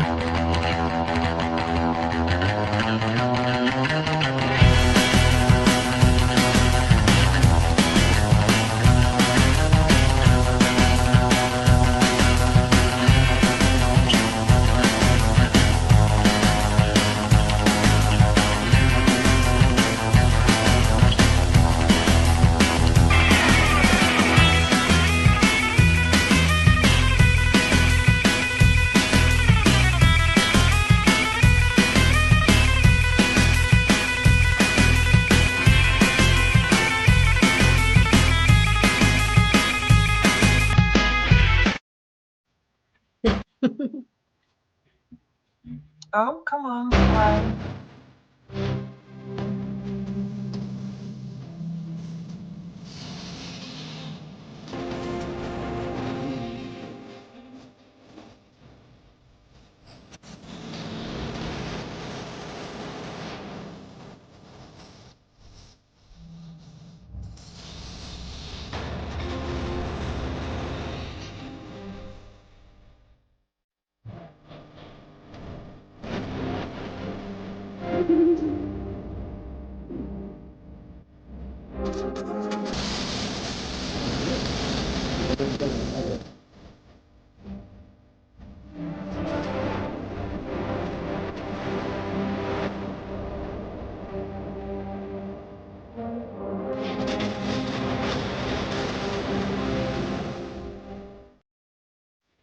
Now, obviously, with that one, you've got quite dark music playing there. I'm going to bring up this particular picture. So this is the gang, right, of Haunt Me If You Can, right? Yep, this is the team. So if you're looking on your screen at the top left, that is Dean Sharp. That's Dean of the Dead. He's the director of the show, and he is the person that the rest of us are trying to convince that the paranormal exists and that there is something unexplained going on. To the bottom left, that is Titchy Tiff. She's an actress, and she's like an urbexer, an explorer, and I'm sure everyone here from especially from the UK, on the bottom right is Mike Fielding, i.e. Naboo from The Mighty Boosh on the BBC. Yeah, so all of us are out on a mission. Either we're doing different experiments and trying to capture what we can, and getting Dean involved and seeing what Dean thinks of the experiences. And we're going to make him a believer at some point. I mean, funny enough, sorry? Tell me about this picture. Where are you at this particular point? Yeah. And what are you up to, Charlie? What am I up to? Well, this is actually, we got access to a very renowned derelict old theatre and cinema in Ashton-under-Lyne, and we all filmed here. This was actually the first shoot. This is Dean initially set us up to do some interviews, first of all, with each of us, just to, explain a bit about ourselves, what we do, who we are. And this was on the actual setup where we had the interviews. Because Dean's actually a horror film director. Right. So that's what I think, is really exciting about the show, because he's not just going from the paranormal perspective, he's got all of his actual film and horror background that is going to make it quite different for us. So, and I was so excited when he asked me. He was actually in Las Vegas, and we'd worked together on, he brought out a short film called Go to Hell, and I did some PR for them for it, because I also do like horror reviews and articles and things, as well as the paranormal. And yeah, he was in Vegas and he said, "Oh, Charlie, I need to speak to you when I get back. Thinking of doing a new show." I was like, okay. And yeah, he let me know and said that because Mike was in his horror film as well, which is how I met Mike also. And he had a real interest in the paranormal, and they knew what I do, as a medium and with Haunted magazine. So yeah, we all just got together and started filming the show. But that venue was massive, and it was in sort of the end of the winter, and it was cold, and it had been derelict for years. So there was some of the ceiling coming down, and that's the new picture from we've just filmed in a Curiosities Museum for the next one, which was a couple of days ago. And we went to the wonderful Victor Wind Museum. I don't know if you've ever been there, Wendy. And it's fantastic. So that's me next to their lovely taxiderm lion there. And just before we sampled the absinthe. So that was a fun episode, really fun. We had a wonderful guy called Cosmos come in to sort of guest in the show, and he'd stepped out in the 70s, and he was fantastic. His knowledge was just wonderful. Yeah. Sparky just made me laugh. As we're going now, we're talking about objects here, and Sparky and I had a very interesting conversation. I'm going to bring it. This picture is well known by people who watch Wicked Women. I'm going to bring this lovely picture in. Everybody knows this car. This is the Dark Huntress, and she's my pride and joy. A little picture here just to show me with Castiel. The reason I'm showing this is because this car is almost 60 years of age. Now, it's in a garage, and literally Sparky and I went up the other day to clean her for a wedding that we're about to do in the next week. And two of the guys that are there, one of them had said to me, have you noticed anything? And I said, what do you mean? He goes, well, anything odd. And I said, what do you mean? And he said, well, there's been some noises, and not only that, he said it's like someone's walking in the garage, and it's like this. He goes, but the thing is, it seems to be centering around your car. And he said, before your car came here, we didn't have it. And he said, don't get me wrong, but he's supposed to, I'm shit scared to be in. He said, I'm not like, he said, I love your car, but it's scary. And it's like a lot of people have said that my car has a presence. And, you know, when I say, well, it's possible, you know, she's had, you know, 60 years of stuff. But and then the guy turned up and he went, yeah, there is definitely the noise of somebody walking in the garage. And now this is old farmland, you know, on fields, and they've got this massive garage on it. And but they are convinced that up until the time the Impala went in the garage, there was nothing going on. But since it's been there, they are starting to get activity. And I was like, then we took it to a couple of Comic Cons, and some people have come up and said to us, your car's got a presence. And I said, what do you mean? And they said, well, I feel like there's someone in there or watching us. And funny enough, when I drive, sometimes I feel there's someone there, and I think perhaps I'm very honored there's someone watching. But do you feel like, you know, using a car? I mean, obviously James Dean car are the famous cars over the years. Yeah. But I mean, you know, obviously I'm using this picture. This is one of the pictures we took of her. This was at Bandon Hill Cemetery in Beddington. And quite a well-known cemetery. But, you know, do you find that with cars and stuff like that, you pick up energies and stuff from them and activity? I have had before, like if I'm sitting in someone's, someone's car and it feels like someone's sitting behind me, but there's nothing there. And I've had a few times in cars, like, you know what you were saying earlier about your peripheral like vision, where I think you see something in the mirror and then you and there's nothing there, you know. That's weird. So again, I do think, you know, cars are obviously going to have an attached energy to them as well. But yeah, I'd love to actually properly experience something like that. Well, you'll have to come and meet her. And yes, I can't wait to go out in the car. Yeah. Yes. I like how she calls her. Every vehicle I got, I give it a woman's name, because sooner or later it's going to give me trouble. But I don't know if you know the history of where the car came from with her car and Wendy and the Huntress. She's come from south of me, out of Alabama. Her owner had passed away. Her husband kept the car because he could not stand apart with his wife's car because he was so attached. Then when he passed, a broker sold it to, I think, Wendy. And she come from all the way from Alabama across the big pond and got dropped off in the UK. So I like to think that the lady is so proud of her car that she stayed with it. It might be the presence that's in the car. And because you think about it, you know, to have the love for somebody so much that you cannot part, you know, because he bought her the car new. Yeah, he bought it for his wife, and I'm in touch with the family, and they've sent me pictures of the car, and everything. Now, Mark, as you know, he don't believe in much, but he's got an open mind, and he wants someone to prove him wrong.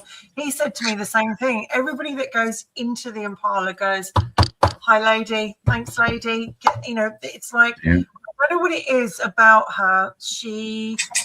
Sometimes when she's sitting there, I don't get it so much but other people have said it to me. And these two guys who use the garage regularly and up to this point have had absolutely no activity whatsoever have said to me, it's since your car's come in this garage. So I'm kind of like, I'm so sorry, please don't kick my car out, right?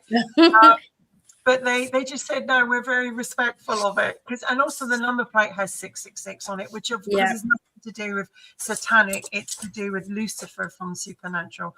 But for me, I think it's like, we live in Surrey. Surrey's very beautiful. It's very active. It's got lots of beautiful old buildings. And I think that, you know, I would ask, if you come to England, definitely come and visit Surrey. It's a beautiful area. Everybody goes to London. Yes, London's old. It's got McCann history.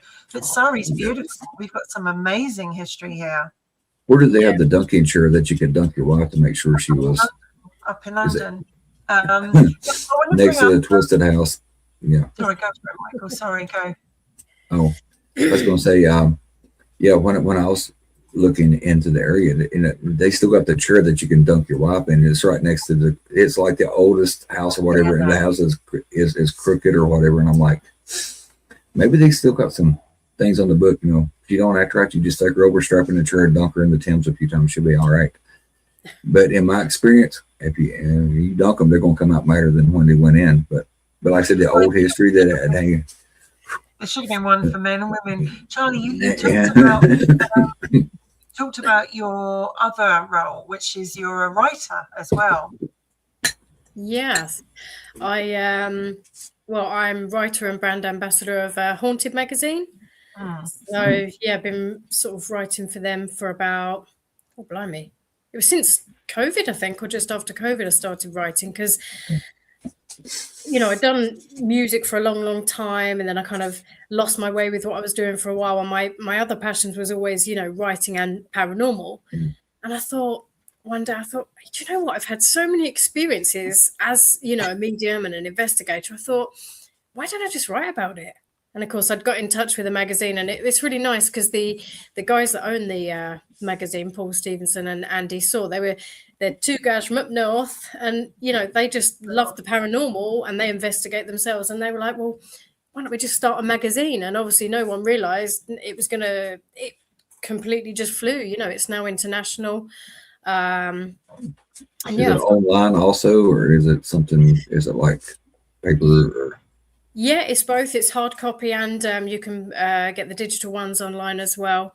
And I just started writing for them, and then I write for other websites. I write for Spooky Isles, and just started writing for Spectral Lines, which is a new kind of zine by sort of spooky film director Tommy Lee Rutter as well. So I just love to write. I think I just had so many experiences that I thought, you know what, I just want to share this, and I just want to share what I've learned, my experiences, and just put it out there to see what other people think, and if people can relate, or because I love hearing people's opinions and beliefs and views on all of this unexplained world as well.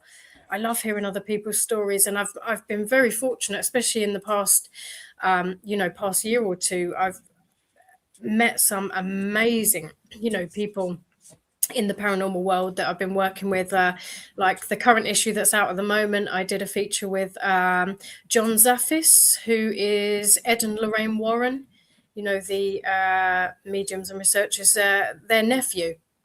Wow.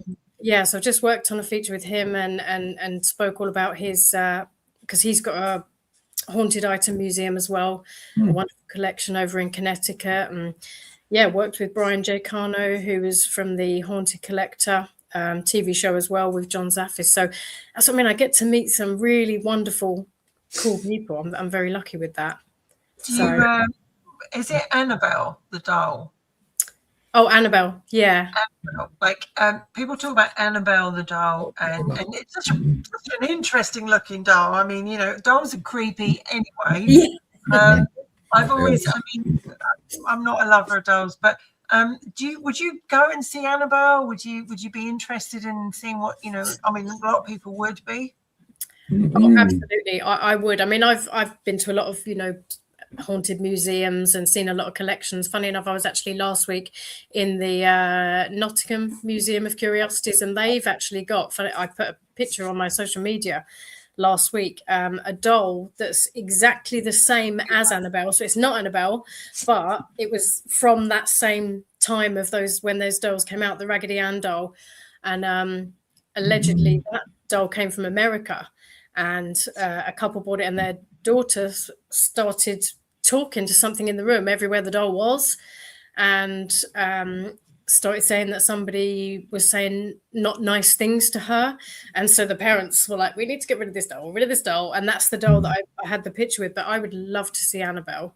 I did go and see in London a collection of haunted dolls that they had in a big exhibit, and there was one doll in particular that they actually give you a warning before you go in, and all that, sort of saying it's up to you if you start seeing things and this and that. And it was this tiny little doll, and the name of the doll, but I've forgotten the name, from Italy that was found, and it's quite a scary looking doll. And there's a whole story of things that have happened with this doll. And they found it.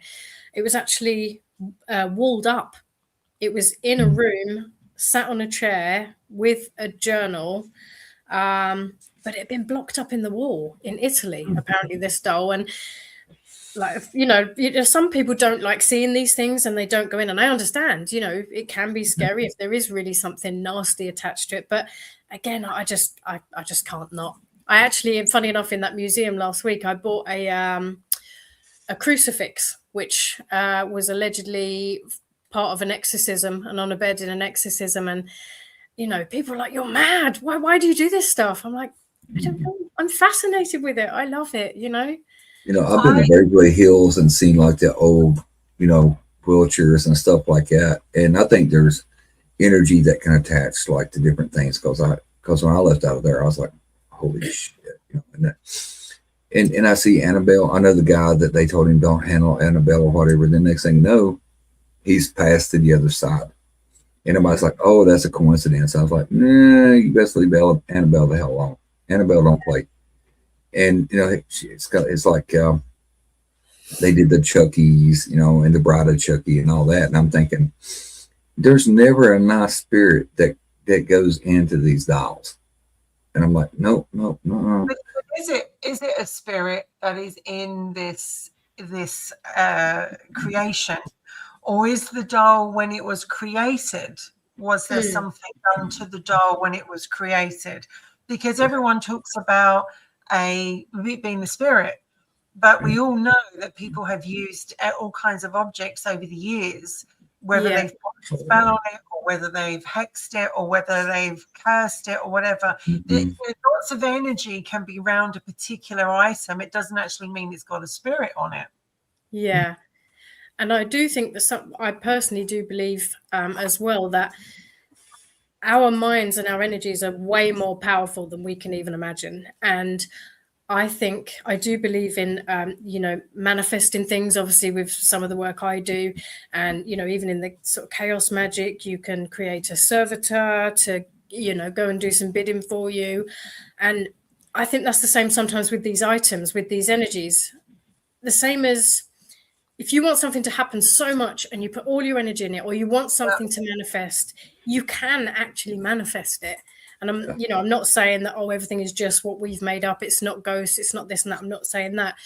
But I just think because energy can be manipulated. It can be used and changed in all different forms. Absolutely. So whether it's something that came into my field, so like what we were talking earlier about, the dips of energy in the antenna, that kind of thing, or whether it's something that one of us willed and manifested into our field, I do believe that can happen as well. And intention as well, because everybody knows when they say words a spell, thoughts a spell. I remember years ago, I had an ex-boyfriend who was completely awful, turned from the Prince Charming into Prince of Darkness.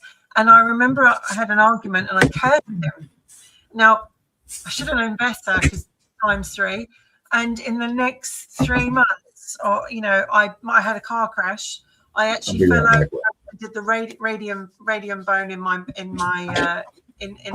arm, and oh my god, everything just went wrong. And so I think sometimes I wonder if these I mean, we need Dean and Sam. If Dean and Sam were here, sure, from Supernatural, I'm sure he'd go in and burn the thing. And also, I'm interested to go to some mausoleums there in Italy, where they actually people gave their bodies because they wanted them to be on show for they actually donated their bodies when they died, and they were in their best clothes. And now, of course, they're skeletons and not, some in great shape, some are not. And you walk around and you see them. I mean, God, that's just kind of a whole different world, right? I would love to have someone like that and feel the energy. For me, I don't want to go somewhere which is so typically active. I want to go somewhere which is very, very different. And like Venice, there's an island off Venice, which is where they had a oh my God, what's the word? when you're locked away, asylum. Yeah. Oh, And first of all, it was a plague. It was a plague island, and then basically, when you go to Venice and you're going off on the tours, you can actually see this island on the side. And you're not allowed on it, and unless you pay a lot of money to a boat who says, "I didn't drop you off here if the police find you." And he'll come back for you in an hour's time if you're lucky. Yeah. And a lot of people talk about this island having activity, which I so want to go and see.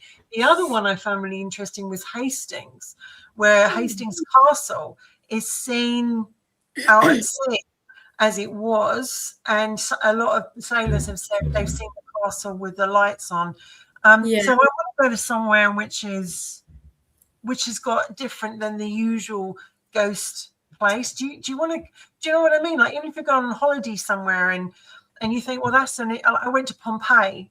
I mean, you imagine the energy in Pompeii. Oh yeah. Literally you're seeing these terrible figures, of how they died, and cradling the children and the animals and everything. The energy in Pompeii is actually, I found it very flat. I found very, very flat energy, but I would love to go back and re-experience it. And do you believe in reincarnation, Charlie? I'm not too sure, but funny enough, someone said to me recently, you know what we said earlier about how when people come to us, as mediums wanting a message from a particular relative, and that relative doesn't come through. Well, someone said to me, well, what if that's because that relative's been reincarnated? And that's why you can't contact their energy, because they're back here or wherever they've gone. And the funny thing is, I said I'm originally from Northern Ireland, and there's two places that I have always had like a real affinity with. And I don't know why. I've had visions about the places since I was young. There's a castle called Dunluce Castle, which was used for filming in Game of Thrones. Now, when I used to live there, like even my family, my aunts and that say, what is it about this place? Why are you so connected to this? I said, I don't know. Because as a child, anytime we went past it on the coast, I'm like, oh my God, I need to go. And then when I went there, it was weird. It felt familiar. And I knew my way into the front, like the first part of the building where you go into. And I started thinking, hang on, I knew that was going to be there. And I know that's there. And it's like, I just knew more about it than you would know, or a kid would know, considering I hadn't been there. And then there's another place called Bonamargee Friary, which is on another coastal place in Ballycastle in Northern Ireland. And that place I have just been completely obsessed with since I went. And I went past it by accident. Just by me and my dad were out on what we call our magical mystery tours one day, drove past this ruin, and I thought, can we pull over there? Can we go in there? And there used to be a prophetess, we found out later on, because there's an unusual headstone by the entryway. And she's a prophetess from the 15th century. And there's lots of different things stories that she told that people believe in later years came true. Now, the weird thing, cut a long story short, is I found out later on, again, researching that story, same as I researched the Dunluce story for articles I was doing, that those two places are connected. And the friary, the family from there, the family from the castle, from Dunluce, that was where they used to go to worship. And I'm thinking, wow, this is strange, because again, this friary felt really familiar to me.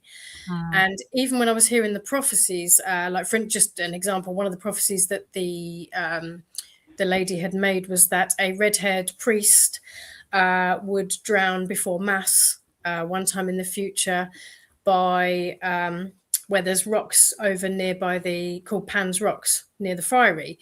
And I think it was in the 1940s, a red-haired priest, James McCann, did actually go swimming over at the rocks, and he drowned in what's known as the Devil's Churn whirlpool by the rocks.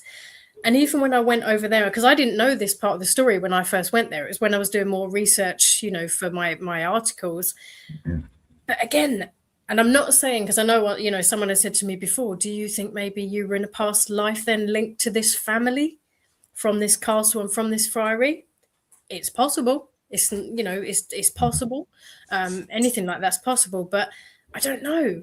When you hear these stories about these kids and children that know about a whole other life. Yeah. That's what I was going to say. They did a thing. A 5-year-old told him. He said, "Oh, I drowned it here. I was shot down in my Spitfire over the channel," and their mom took him, like to therapy and all that, and said, "Oh, you're just making this up." And he's 5 years old, and it went on and went on. And his dad got these people together, and they're like, "Oh, we can dive there. It is shallow enough that we can dive into the water there." And I want to tell you that you're basically full of it, that this never happened. And when they dove on the spot where he said he crashed, they recovered a Spitfire, but the pilot's still in the seat, which he was like, whatever. But he had his dog tags around his neck, and he's like, "See, I told you that was my name." And I'm like, holy, yeah, you know what I'm saying? If I'm sitting there telling my kid to shut the hell up, that no, you're stupid, that don't happen, then, I'm going to talk about, I'm like, he would say, well, we can go look. If you're sure this is where it is, we can dive there. And when they went down, they found this whole intact plane that had been shot down, with the bullet hole cedar canopy. And he's like, "Yeah, that's the reason I don't want to go in the water." And I'm like, makes sense. It's possible. Yeah. We talk a lot about the hauntings because people are interested in the ghost side of things.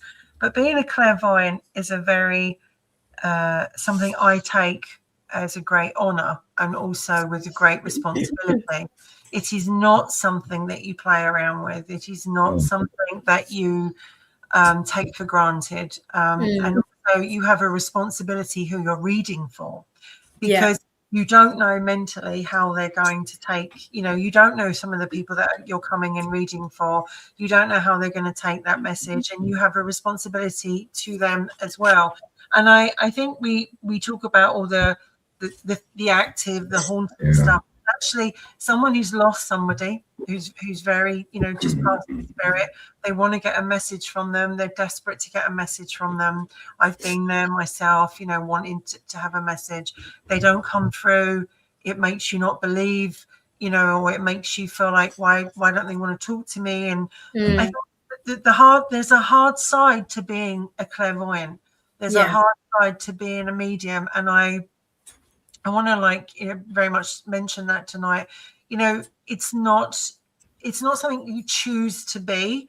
It's something that happens to you. You're born with it. Normally you're born with it, or it starts later on in perhaps when you're young, or mid 3, 4, something like that.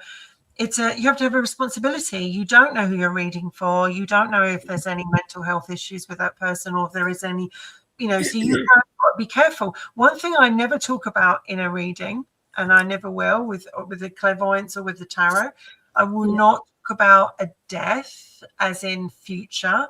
I will not talk about money, because that's another one. A lot of people want to talk about money. We're not allowed to do that for self-gain, and we're not allowed really to talk about pregnancy and things like that. We have guidelines that we're not allowed to break. And when I trained as a therapist, I worked in prison, immigration, domestic violence, occult. I've worked in very different areas. But as a clairvoyant, I also have my own guidelines. There are times you never break counselling unless there's a couple of times. If they talk about a terrorist attack, if they talk about harming someone, or if they talk about harming themselves. And that time, and it's the same with a reading, with someone coming for reading. That sometimes you're reading for someone and you're feeling that responsibility, you're feeling that that energy and emotion coming from them that you've got to take care. And especially when you're on platform, right? Because you're in a public setting. There's people there, and like I've had things before where I have an energy coming through to tell me about you know, something that could be seen as more as private or personal, that you maybe only say in a private reading. Like I had on platform the last time, there was a lady that I knew just something was going on in her life. I couldn't talk about it. I knew I couldn't talk about it. But the spirit energy was telling me, you know, that she was very vulnerable and that I needed to tell her to let her emotion out. And I said to her, because obviously, you know, she'd been through quite a bit. And I said, I'm not going into it. Obviously, we can talk after if you wish. I said, but, you know, if you need to let that out, let it out. You need to let this go and you'll feel better. And she actually burst into tears, bless her, and came up to me and thanked me afterwards. And you just got to have, isn't it, decorum of what you can and can't say in public. And you can't, for instance, if somebody maybe is unwell, or like sometimes I sense things in people's bodies that may be going on, shall we say, and I wouldn't just, you know, blurt out, oh, this is wrong with you, or that's wrong with you, or, you know, you just have to say, word it differently, don't you? You can't, because some people, if you told them they were maybe unwell or there might be something wrong, it will petrify them, and they'll change their whole way of how they are in their lives, because then they're worried. And even with the paranormal work, the investigations, you know, some people do now send me videos to look over because they're worried about they might have something in the house. And again, when these people contact you, they're scared. You know, for people like us, we do this all the time. We're used to it. I've like you said, Wendy, you know, we've had this all our lives. We just know what's there and what's sort of going on. But people that start having happenings in their home, you've got to be very careful. And I mean, I'm not going into it, but I had a video sent recently and I went through it, and there were things that I knew from watching a zillion of these videos, if you know what I mean, what I could debunk. And I said to the person, I said, no, you've got nothing to worry about that. That's XYZ. That's not. There were a couple of things I was concerned about that I saw, but again, I knew how scared she was, that I didn't, you know, I said it in a way for her to understand that, you know, I said I'd come round and have a look if she wanted me to and see what I sensed. And that's why sometimes I get a little bit annoyed sometimes, because I love the paranormal shows and the ghost hunt shows. Obviously, I watch all of them, but some of them now, because everything's a demon. Do you know what I mean? A lot of these shows petrify the people, and it's like, okay, you might be getting great loads of viewers, and it's great TV and da-da-da. But these genuine people, when you say if you turn around and say, oh, there's a demon, or you're possessed, or you've got an attachment, just blurt it out like that, you scare the life out of people. That's it. Or the people who provoke, they say, oh, the only way you get at this, there's one guy here in America, and he's always provoking. I'm thinking, he's going to get a hold of something that he don't want. And I said, you know, you got to go to anything. And that's like when we had the Sasquatch gone. I told him, I said, that's like mountain monsters. I said, you know, they filmed that not too far from me. I was like, I want to go up there and shake the shit out of them, because that makes me look bad. Because they're like, oh, we're running through the woods, we're shooting guns, you know, we're going to build a trap, we're going to catch Bigfoot, you know, then they're going to catch Skunk Ape, then it was the Mothman. And I'm thinking, I said, you know, you become a damn comedy show, you know, just nothing real about it. And that's like Taps. When Taps first started out, the Router guys, I don't know if you remember them or not, but they was here in America. Great show. I used to watch Taps all the time. Yeah. And then it got where they broke up because they was wanting to enhance the show more by every show you had activity. And my saying is, there's not a Bigfoot behind every tree. There's not a ghost behind every window. You know, and like this, and the people who say they are hurts the people who are actually doing it for you know what they want to do. You know what I'm saying? For the legitimate reasons. Yeah. You know, and they say a ghost behind every window pane or every door for profit. And I'm thinking, what a piece of shit. You know what I'm saying? They're like, you know, it's like F reviews, and I'm like, and I've seen that, and I'm like, I think Mike hit a point there, because there is money to be made, and there are a lot of people out there who are fake, who are you know, pretending to be a great medium or they're doing it for entertainment value. In fact, with readings, you know, if you go professional, you actually have to put on there legally, this is for entertainment purposes only. And you know, like, so I think what I wanted to get through, and I'm obviously talking to you, Charlie, that when you are a medium, clairvoyant, whatever you want to call yourself, you have a responsibility for the person you're reading for. It isn't for all fun and games. It isn't all, oh look, there's Henry VIII over there. You know, there's nothing. It's not like that. Sometimes it's just your mums that come through, and she just wants to tell you, "I love you," and I'm still there. Or it's the dog that you grew up with as a child. Or, you know, and I've seen some people who have been generally scared and generally terrified, and they don't want to know about spirit. They don't want to. And do you find that some people, like Paul came on earlier on, and he said, what do you do if you have the ability and you don't want it? Well, you would close it down, and you would actually, I would go to a spiritualist church or to see a medium, and they will help you close yourself down. Would you not agree, Charlie?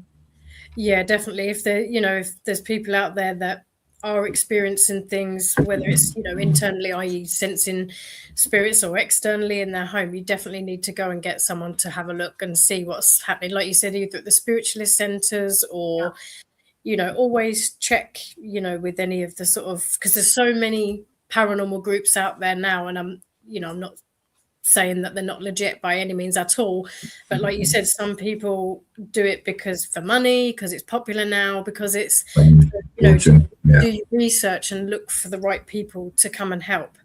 We're just gonna look for me a spiritual church here. We got a lot of churches, but none of them are spiritual. They're all Methodist and Baptist. Oh, okay.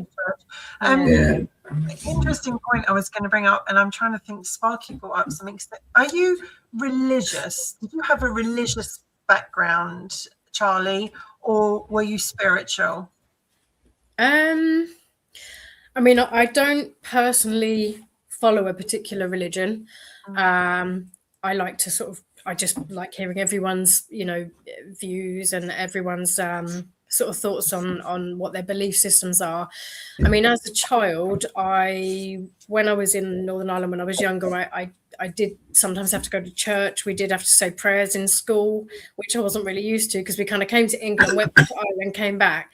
And so I went to Sunday school, which I did find really interesting, but I think it wasn't something I wanted to follow. But I was originally brought up in that kind of thing. And especially in Northern Ireland, a lot of people go to church. A lot of people, people still do. There's not really anything spiritual over there. So I think had my life have been different and I was actually brought up over there, I may not have been probably as much into what I'm doing now as when I came here, because it's very much like hush, hush, and shh, oh, don't say that in front of people, when you're over there. Even now, unless I travel quite far away, there's not really any spiritualist or, medium or alternative centers to go to. So I was going to say that they take it very seriously in Ireland about either Protestant or Catholic. They don't cross over very well. Do you think that America, because we come from both sides here, do you think America has a very different way of looking at what Charlie does, or what I do? And do you think America's got a different way of looking at to what the UK does? Alex, I accept it. Like I said, and we got a Baptist or Methodist church on every corner here. But if you get into the bigger cities, up like next to where Carlene's from, they're like Northern Virginia, there's more spiritual stuff here. But in the mountains in Appalachia, where I'm from, which has its own twisted history, you know what I'm saying? And there's a lot of violence. And I say, to be a young country, we figured out we're good at one thing. That's war. And there's been wars here. We have, and as I'm saying, for 250 years, been getting it in, been working overtime. Michael, you described it. What's it called? Appalachia. Have you been there, Charlie? To where? Sorry, to Appalachia, the Appalachian Mountains. No. Michael, tell Charlie the history behind them. The Appalachian Mountains is one of the oldest mountain ranges in the world. And when Pangea split, it split from Ireland and Scotland. We had the same rocks here in the Appalachian Mountains as they do in Ireland and Scotland. Yeah. And when a lot of the immigrants came over from Ireland and Scottish, we stayed pretty non-political here, but when America first started, they'd have signs: Irish need not apply. Mm-hmm. You know, people don't want to remember them days. So they went back deep into the mountains of like, which is now, you know, Virginia, Tennessee, North Carolina, West Virginia, and Pennsylvania, and they went back into the mountains. And these pockets of people was kind of so removed from everybody else and the influence, they kept the old language. So there's a lot of places like where I'm from, and you go over into North Carolina, they still use words that would have been period correct for like the 1800s or the late 1700s when people came over on the boat and got off. But what's the spooky side behind them? Oh, Bell Witch, you know, it's got Bell Witch, and it's like the Bell Witch. I've read about that. I've got a few books about that, and yeah, I'm not too far from the Bell Witch. Okay. I know we got the Barter Theater, the Martha Washington Inn, which was a hospital during the Civil War. I had a friend; she was the ticket office manager, and she said, "Michael, there's a Confederate soldier at the bottom of the stairs," because they had a tunnel that went from the Barter Theater over to the Martha Washington Inn, and they shut the tunnel down. And her name was Nikki. I was like, "Oh, bullshit, Nikki." And I went down there, but they'd have somebody guarding the tunnel, and that way, if people was going back and forth between the hospital, you know. And I'm like, but yeah, there was a lot of Revolutionary War battles here. There was the Battle of 1812. What's the other one they talk about is skinwalkers, isn't it? That's out way. You don't look out your window and tell us about that. No, and that's, and like I said, what's the other one? You know, and I don't even want to say it, but it starts with a W and it says, you know, you don't look for them. And I'm like, no. Stop it! Don't say it. No, I'm like, no, and I'm like, and because I've been out west and out into the desert, and the desert has a whole different feel about it. It is, they call it like it's either New Mexico or Nevada. One, it's called the Land of Enchantment. I've been in the Nevada desert, yeah. Yeah. I'm not talking about the casinos. The casino has a whole different feel too, and you know, and there's a lot of gangster history, and where Dave was from. He lives next to Lake Mead, and when we had the drought, he was sending me a message. Hey, Michael, they found another guy in a barrel with concrete around his feet. Because you know, that was the mob dumping ground. You know, if he screwed up and screwed over the wrong people in Nevada, they'd take out the Lake Mead, and the water was 1,000 feet deep before, you know, we had a drought there. And they thought, well, if we drop their ass in the bottom of the lake, nobody's never going to find them. Oh, New Mexico. Jason, he knows, because it's right through Route 66. Okay. But now he's sending me messages. He's like, oh, they put another body, you know, out of the lake, and they had been there since the 40s and 50s or whenever Lake Mead was built. So quick as they got this big reservoir that was Tomb of the Unknown Soldier. I've been there. Oh, the changing of the guard. If you've never got to go to DC, I got to see all these places. I'm so looking forward to going over and seeing all these places. And I tell them, you know, America is so big. When I first met Wendy, she's like, why didn't you renew your passport? I said, I don't want to travel anymore. I said, I got this whole big country, and it's like 50 countries within one, whatever. And I'm like, I don't need that. Because, you know, you got Salem, Massachusetts, and the dog's like, yeah, somebody pulled me in. Yeah, like I said, and with the things going on, she is keyed up. And I'm like, I'm trying to talk over her, but, you know, like I said, Mala ain't having it. If she's not happy, nobody's happy. But, you know what I'm saying? It's like you got, and now we got Brushy Mount, which used to be Tennessee State Prison. And the people have left out of there crying because the energy is just so dark. They house, they called it the Alcatraz of the Appalachians because, and I've been there. I've been to Waverly Hills and the Body Chute. Holy Jesus. So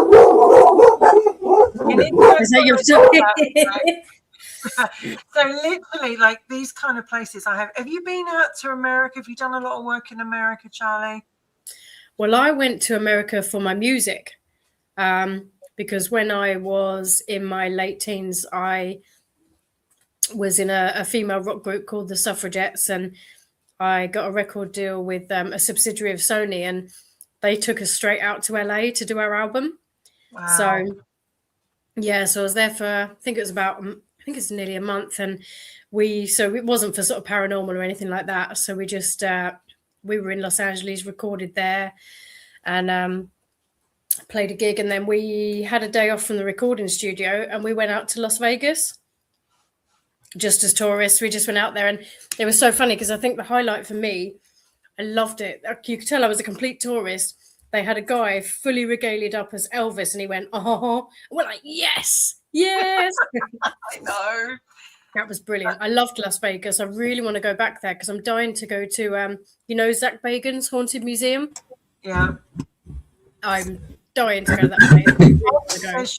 Sparky says she's heard your music, and JP says there's an all-woman surf rock band called the Suffragettes. Oh, really? Wow, we were Suffragettes with a JETS on the end.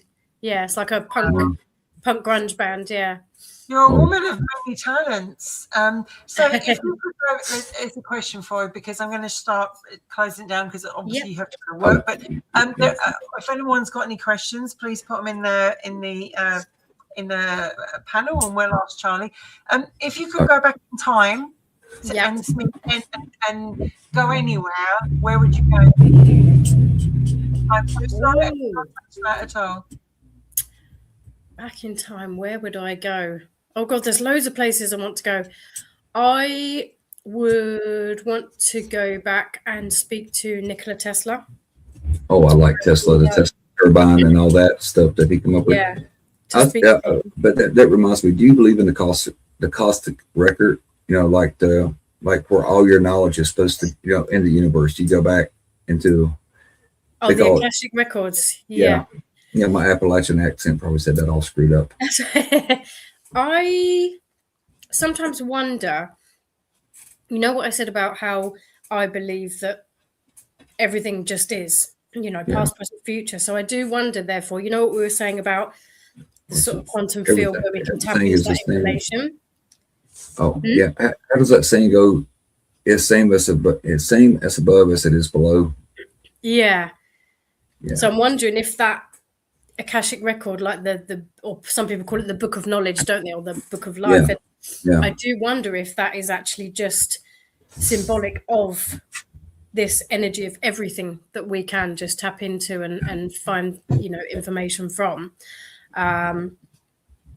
It's funny because I've in meditation before, or when I had visions when I was younger, I have been taken in meditation to a place that looks like an old library, with all the very old books from floor to ceiling, and I've been asked to read from a big book before. Yeah, so I'd like to see my book and say, really? So you were going to tell us what place did you want to go back? What place would you have gone back to, Charlie?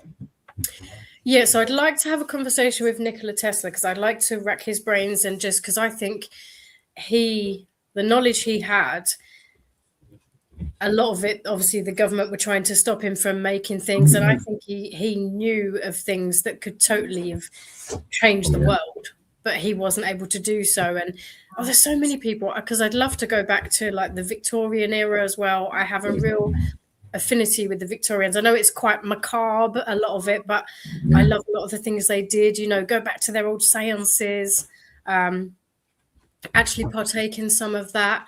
There's so many people I'd love to speak to. Yeah. No, it just amazes me because the reason I brought up the cosmic record was because they said that's where Tesla got his knowledge from.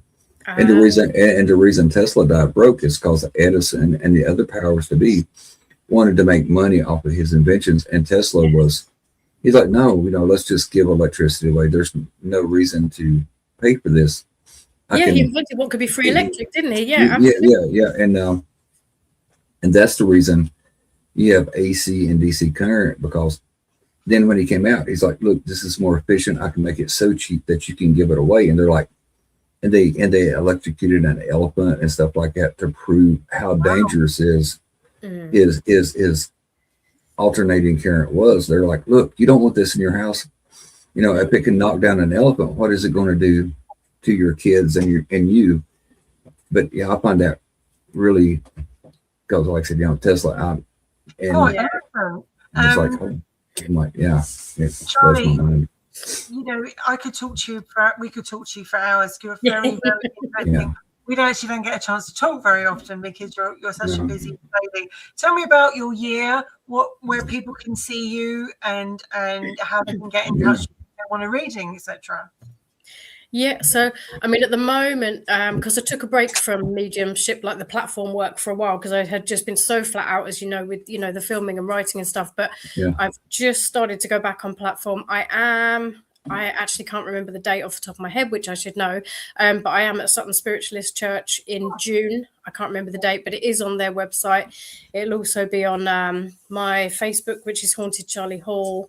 I've got Twitter, which is Haunted Charlie H, and I should hopefully shortly have my Instagram up and running. I'm just not overly tech savvy. I'm a bit rubbish.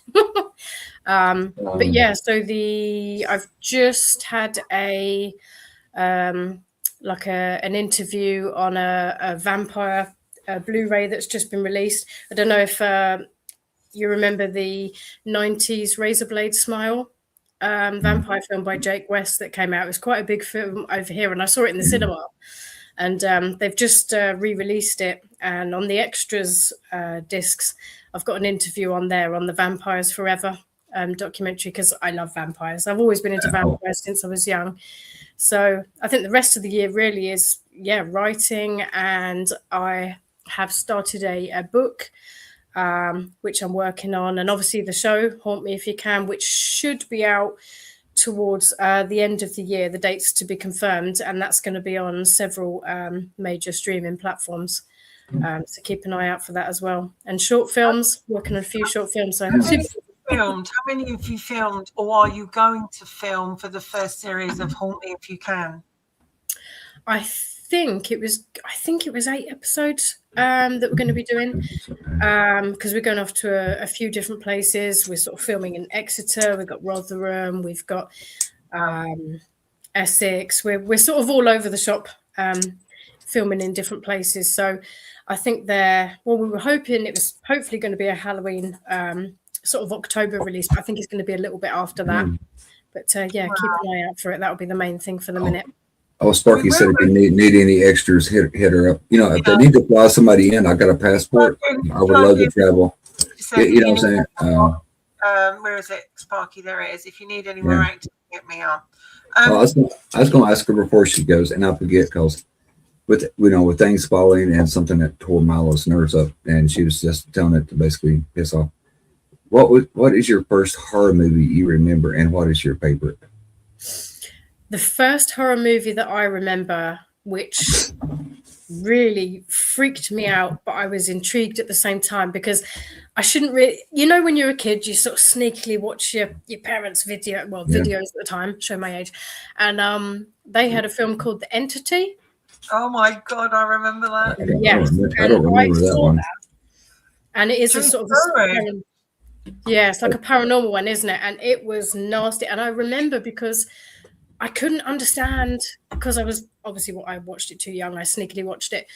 What was happening? And I can't really go into it, obviously, on here. But basically, a person was being attacked by an unknown it's entity. real life. It's actually a real story. What is it? A succubus, or what's the male version of a succubus? It's actually, whatever it is attached to her, and it's raped her. She's had bruises. She's been attacked by it. And the film, because it was made in the 70s, so obviously, as you know, pretty graphic. Effects, but you get it. Incubus. That's what it is.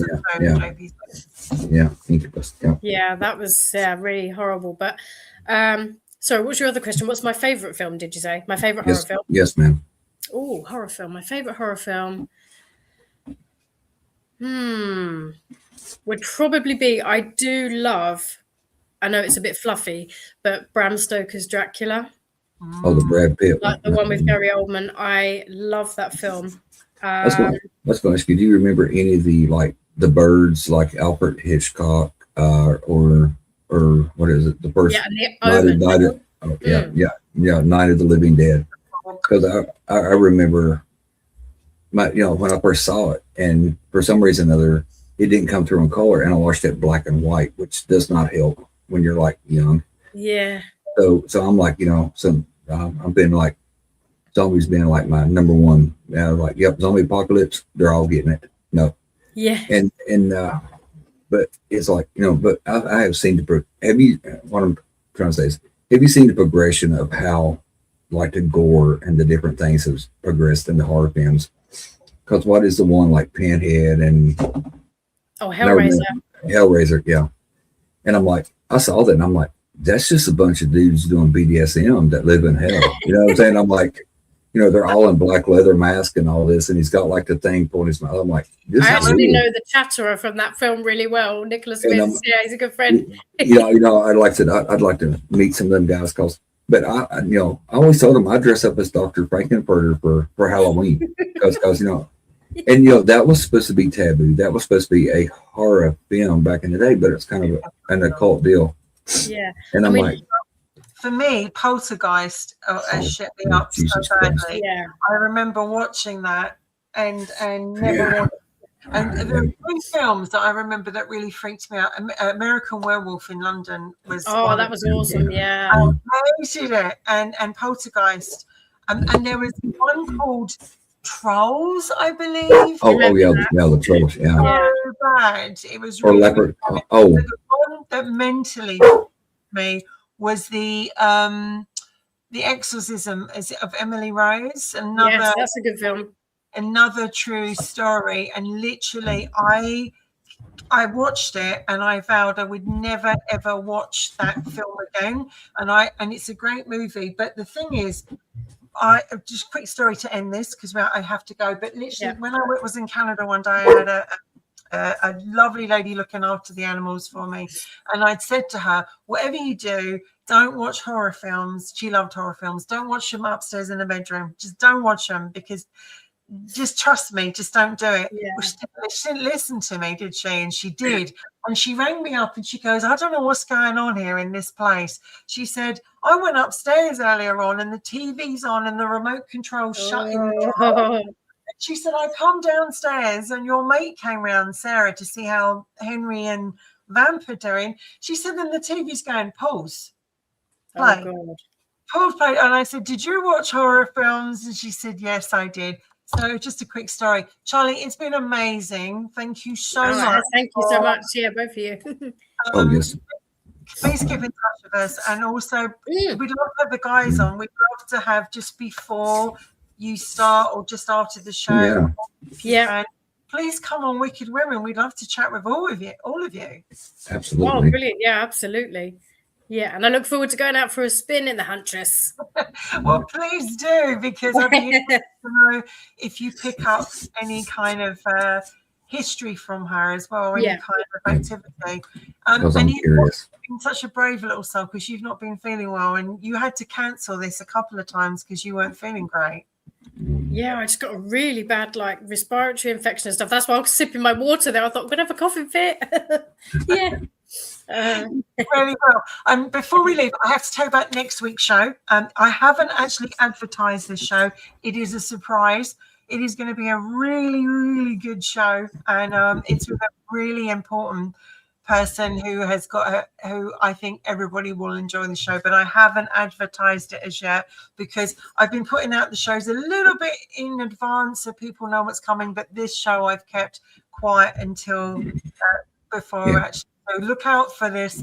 You'll see the round about Saturday, Sunday of next week. You'll see that. So please come back and join us on Wicked Women on a Sunday night, 9 p.m. UK. Michael, give us the other times. Oh, it's 4 o'clock Eastern, 3 o'clock Central, 2 o'clock Mountain, and 1 o'clock West Coast time. Because we are like a Wicked on a Sunday. Charlie, stay with us just for a second as I take it out. Thank you. I hope everybody has a really great week, a safe week, and I hope you all sleep well after this show. Oh, yeah. Oh, and if you do, I don't want to know. Listen to Charlie. All right, my loves, I will talk to you soon. Charlie, thank you so much. Everybody look out for Haunt Me If You Can coming up very, very soon. And Charlie, what's the name of your Facebook page again? They can find you? It's under Haunted Charlie Hall. Yeah. All right, talk to you soon. Have a great weekend.